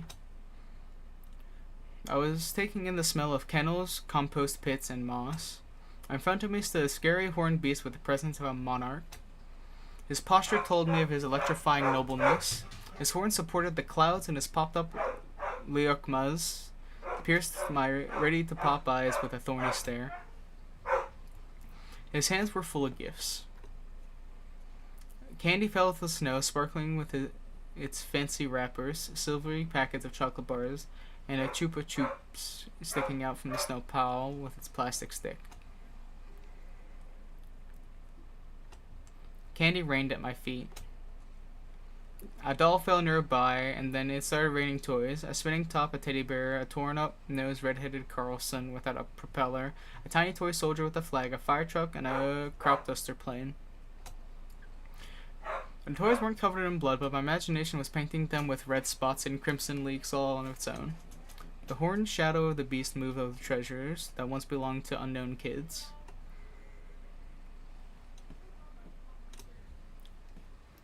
Hairy hands reached into surrounding darkness, took out a mangy bunny mask that was haunting me, and forcefully pulled it over my face. The shadows of beasts around us slowly, gracefully stood up on their rear legs, and then light hit my face, shattering the monster's figure in two. I put up my hands to protect myself. Flashlight's ray slid down.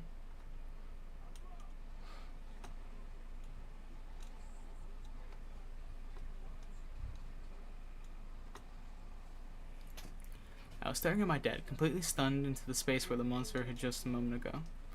The clearing was enveloped in darkness again, but I could still barely make out the outlines of toys and candy in the snow. And I'm sure if I was brave enough to get close to the bushes, I'd find animal prints there.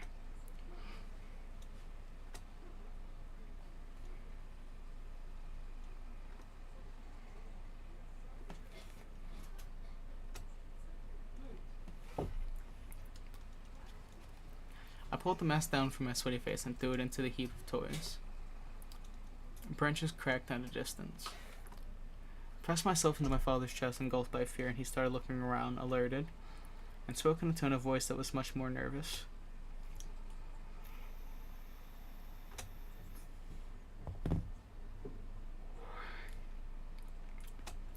I reached out for my father, still feeling the chilling embrace of fear. I grabbed his firm hand and felt his quick pulse with my fingertips. Then stood up and wobbled along behind my father, following his barely discernible footprints. Back to civilization, back to light, back to the road where my dad parked his car.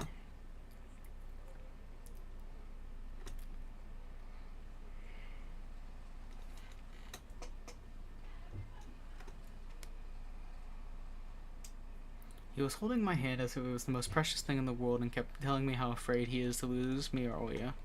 But it wasn't that sticky like an animal tongue fear. His fear was a noble, crystal-clear diamond, and I just nodded in reply and kept moving my feet. And then I heard a familiar voice coming from behind me.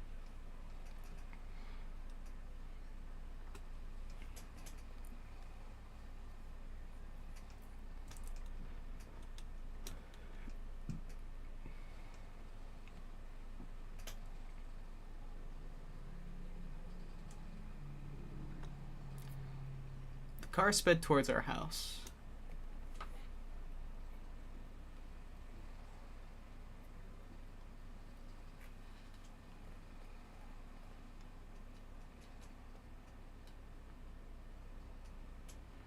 I pressed my cheek against the window and saw a short building among the trees, a shack darker than night.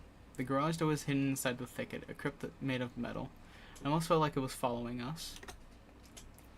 A moment passed and the building disappeared around the corner. I gulped down my dolor.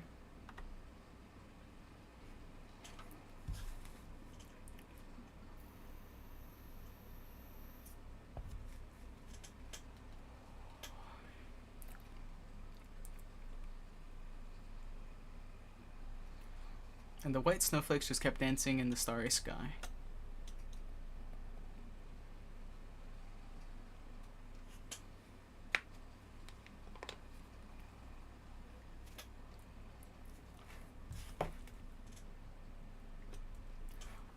Mom was going down the stairs, piercing my dad with her trademark glare.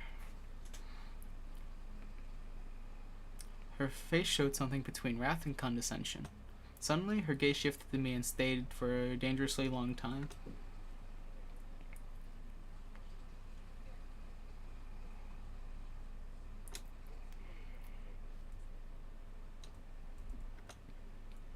A venomous pause followed. Dad glared at Mom and then mischievously winked at me, reminding me of our deal.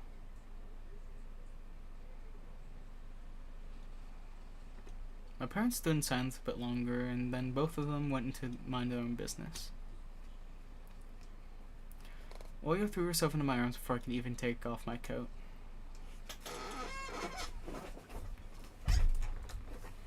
A surprise akin to a shotgun blast. I can only flap my lips in reply. A cup shattered into many pieces with a loud thang. My mom let it fall from her hands. Her face was pale and her eyes were glued to the ground. This pause, just a split second, felt like an eternity. Then my mom spoke with disappointment.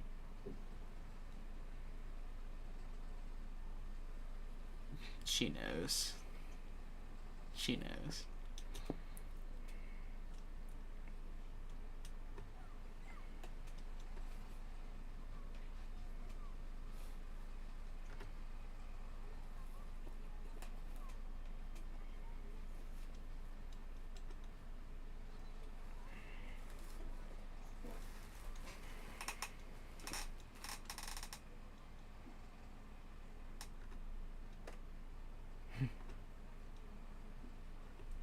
If it was necessary, I was ready to shake my sister if she was a doll made of cloth. Excuse me.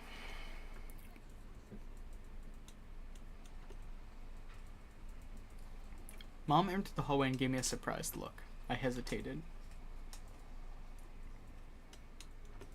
I remember the fairy tales where foxes used to kidnap children.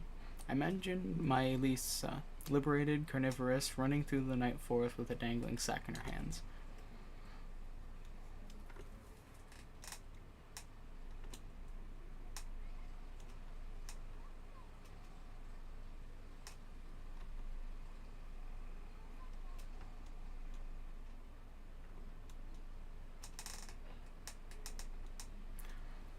Mom showed us a tired smile as if it's the only explanation needed. I also forced myself to smile. My smile was like a thin piece of soap right before it dissolves completely on your palm. But when I left alone my sister, I whispered,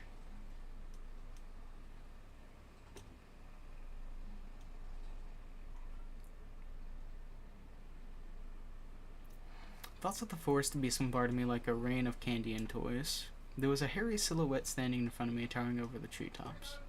Who was he? What happened in the forest? What's happening to me? I shut my eyes and threw the vitamins in my mouth, washed them down with water. Please stop driving me mad. Please. I barely managed to force myself to do homework, but those math problems just refused to be solved. Numbers in my notebook tumbled around and mixed in a whirling dance, sometimes running over the lines. My head became heavy from that pandemonium, and I almost dropped it into that chain of numbers. My eyelids felt like there were tiny weights tied to them, the type used in grocery stores.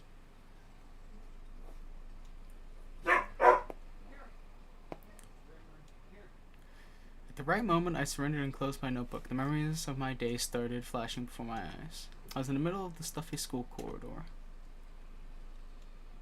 I could see the literature classroom from here, the faces of dead classical writers on their portraits, the prim and regal pose of our homeroom teacher, Lilia Pavlova. And around that corner was her daughter, Katya, a snitch and a gossip eagerly waiting for me.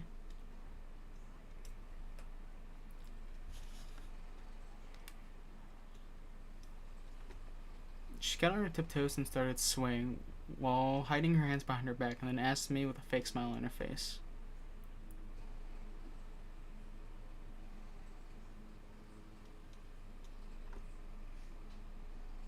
I might have told the truth about this to Paulina, but Katya will sell it on the market for 3 kopecks. It would be the same as printing all my thoughts and hanging them near Vova's picture for everyone to see. So I reverted to an answer I knew by heart.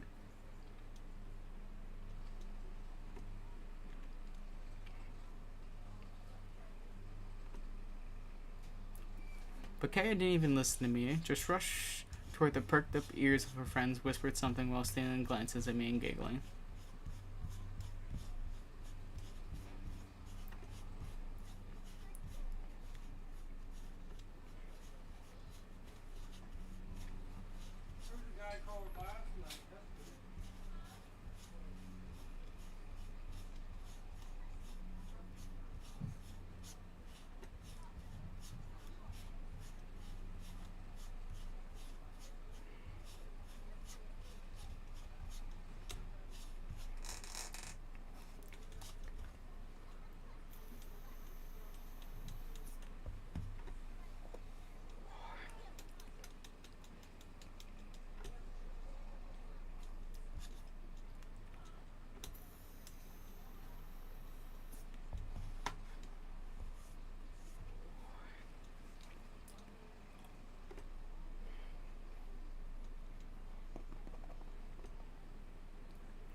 I just stood there in confusion, trying in vain to understand how she found out about my medicine, and what scared me even more was the possibility that her nonsense had some truth mixed in.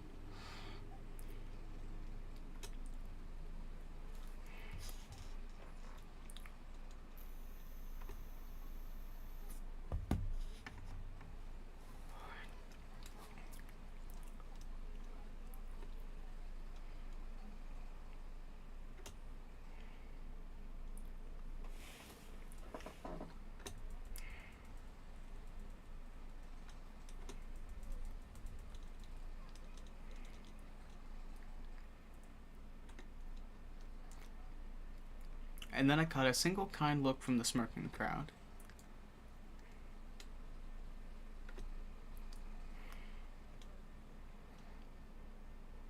I mean, myself, yes, I am unwell mentally, but Anton here, he might be unwell mentally as well. That's besides the point.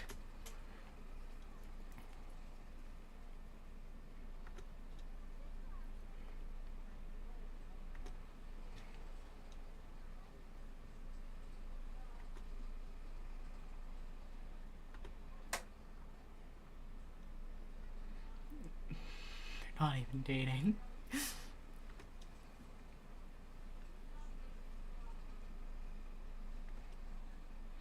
Polina slouched as if someone kicked her in the stomach and then burst out in tears and fell to the dirty floor, wailing and screaming.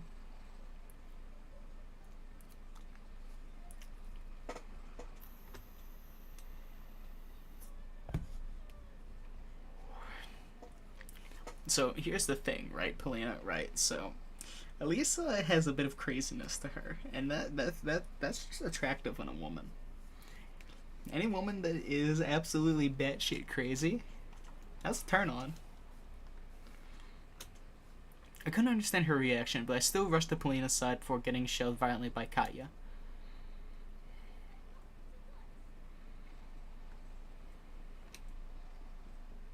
Rage was building up underneath the veil of my fear. It slowly rose from the cloudy mist. I felt my upper lip creep up, showing its teeth.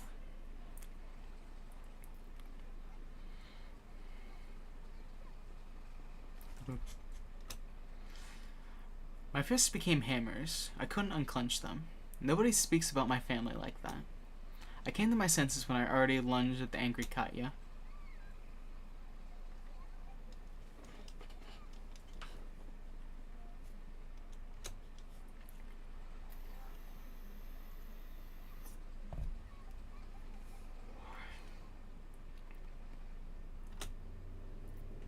At the same moment, the crowd around her became louder. It started whistling and roaring, and growing. The subtle silhouettes of my schoolmates became larger, wider. They shot upward towards the ceiling, turned into giant black forests chock full of toothy faces.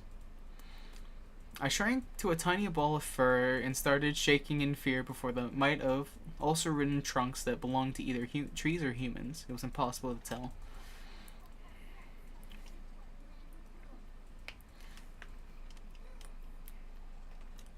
Katya's face was twisted with jubilation and ecstasy.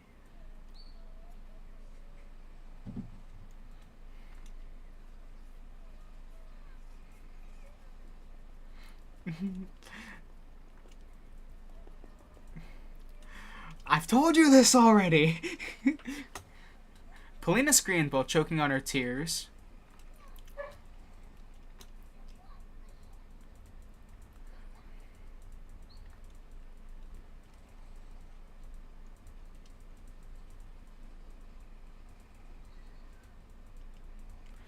A scary flapping of wings came from the forest.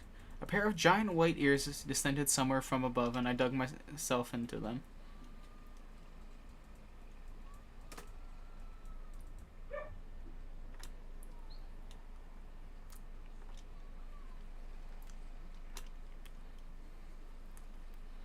I jumped up, almost falling out of bed.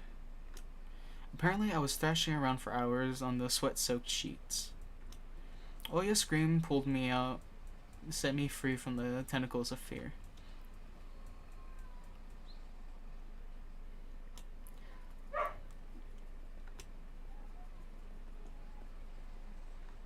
It took my eyes a while to focus on the silhouette near the window. Oya's face was distant. My head was still ringing after the fight. Sounds got distorted, as if my ears were stuffed with cotton. My sister, as distressed as ever, just kept on repeating the same phrase.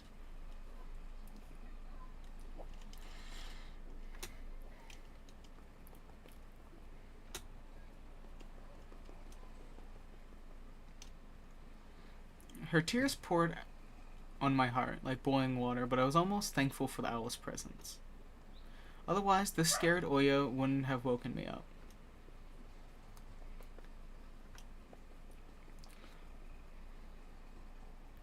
Want me to Oh, I'm stupid. I placed my bare heels on the cold floor. Felt around for my glasses. Remembered Simeon in his underhanded act inside.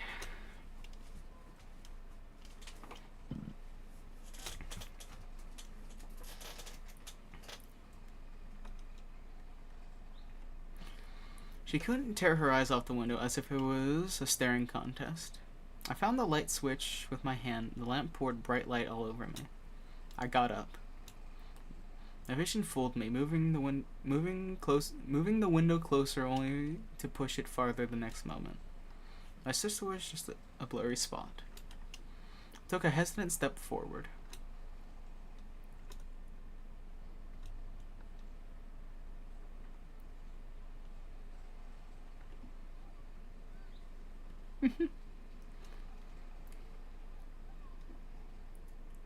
Oh, I never even realized that it's moving. The voice was coming from behind. I turned around and froze from terror. Teary-eyed Oya stood in the doorway.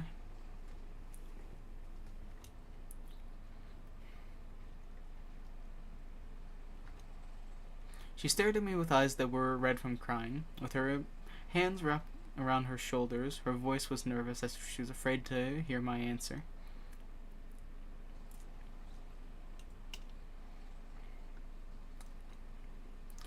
The ledge outside my window creaked ominously as if something huge was sitting on top of it. And then the thing that pretended to be Oya started spreading, changing shape, growing to scary heights under the light of the carnivorous moon.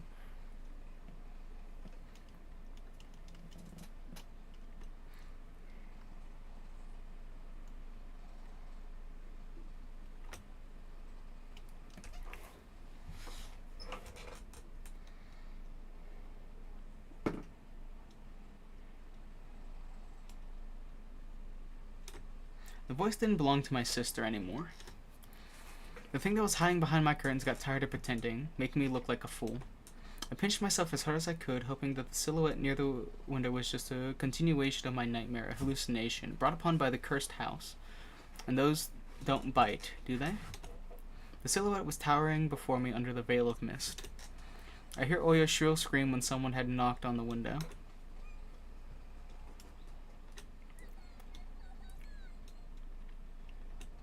Another knock. I stepped back into the middle of the room, as if there existed nooks where I could hide from this horror.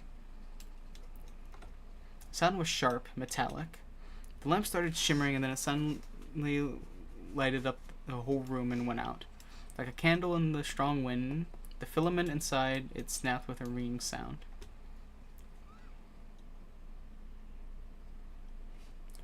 The darkness that was waiting for the exact moment poured all the angles and enveloped me. There was only this window left in the whole universe. Moonlight poured through it, painting everything the color of bones that were exhumed from a crypt. Oya started squealing and pressed herself into my back, seeking protection. And then an eye burning with a carnivorous fire stared at us from the window. No, it wasn't trying to break the window, it was toying with us. It just kept on knocking, driving us mad. As if a giant clock was measuring the time left for us, its pendulum swinging above the abyss.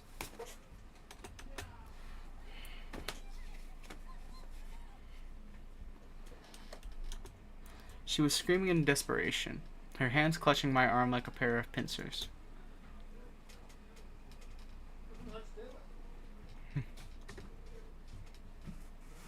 No, thank you. I could barely make out a pair of wings that spread out above the black spot.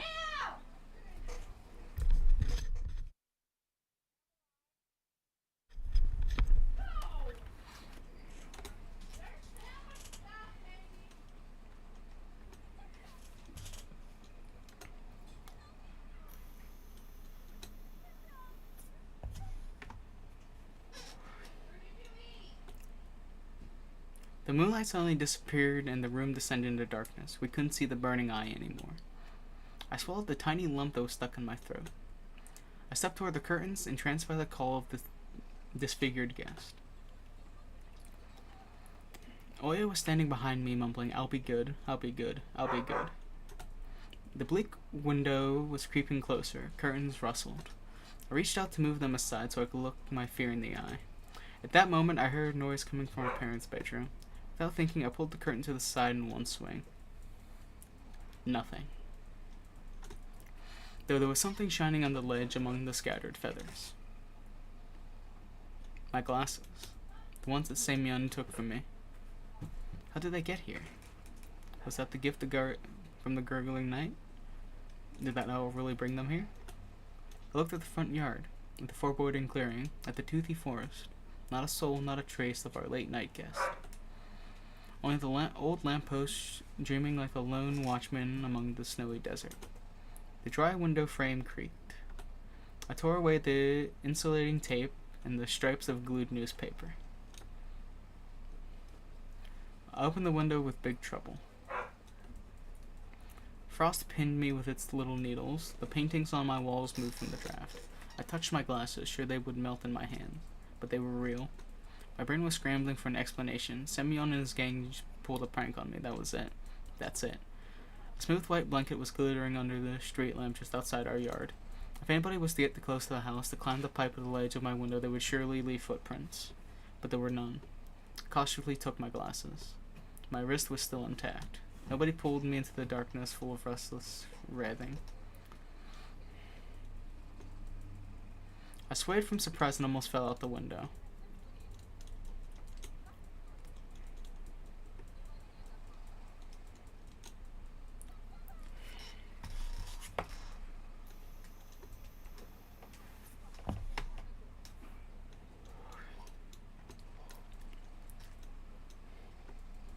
Mom paused, directing her seething eyes at me. She was thinking of a punishment equivalent to my crime. In the end, she just wavered her hand, took Oya by the shoulder and left, throwing gloomy words my way. I managed to get the frame back in place with a couple of hits, pressed the latches with all the strength my fingers could muster. The cold left the room, but the fear was still present. I placed my glasses on my nose and started studying my reflection in the window. It didn't look like a face, more like a death mask. Just like the one worn by the boy from the notice board. That night, I was on the edge of joining him there.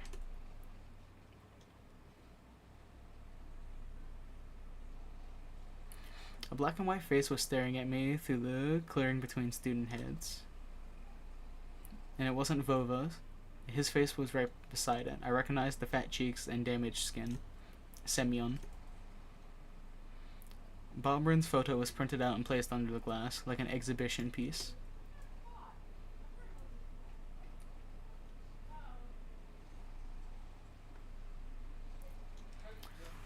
Alright, and that is it for Chapter 2, Episode 2, however you want to call it. As you can tell, things are starting to pick up a little bit. Episode 3, it's gonna get a little hairy. It's gonna get worse, probably. I will not spoil it for you much anyway. So, I hope you all enjoyed, and I hope you come back for the next episode. And I hope you all have a wonderful, amazing evening. Please like and subscribe. Vortex out.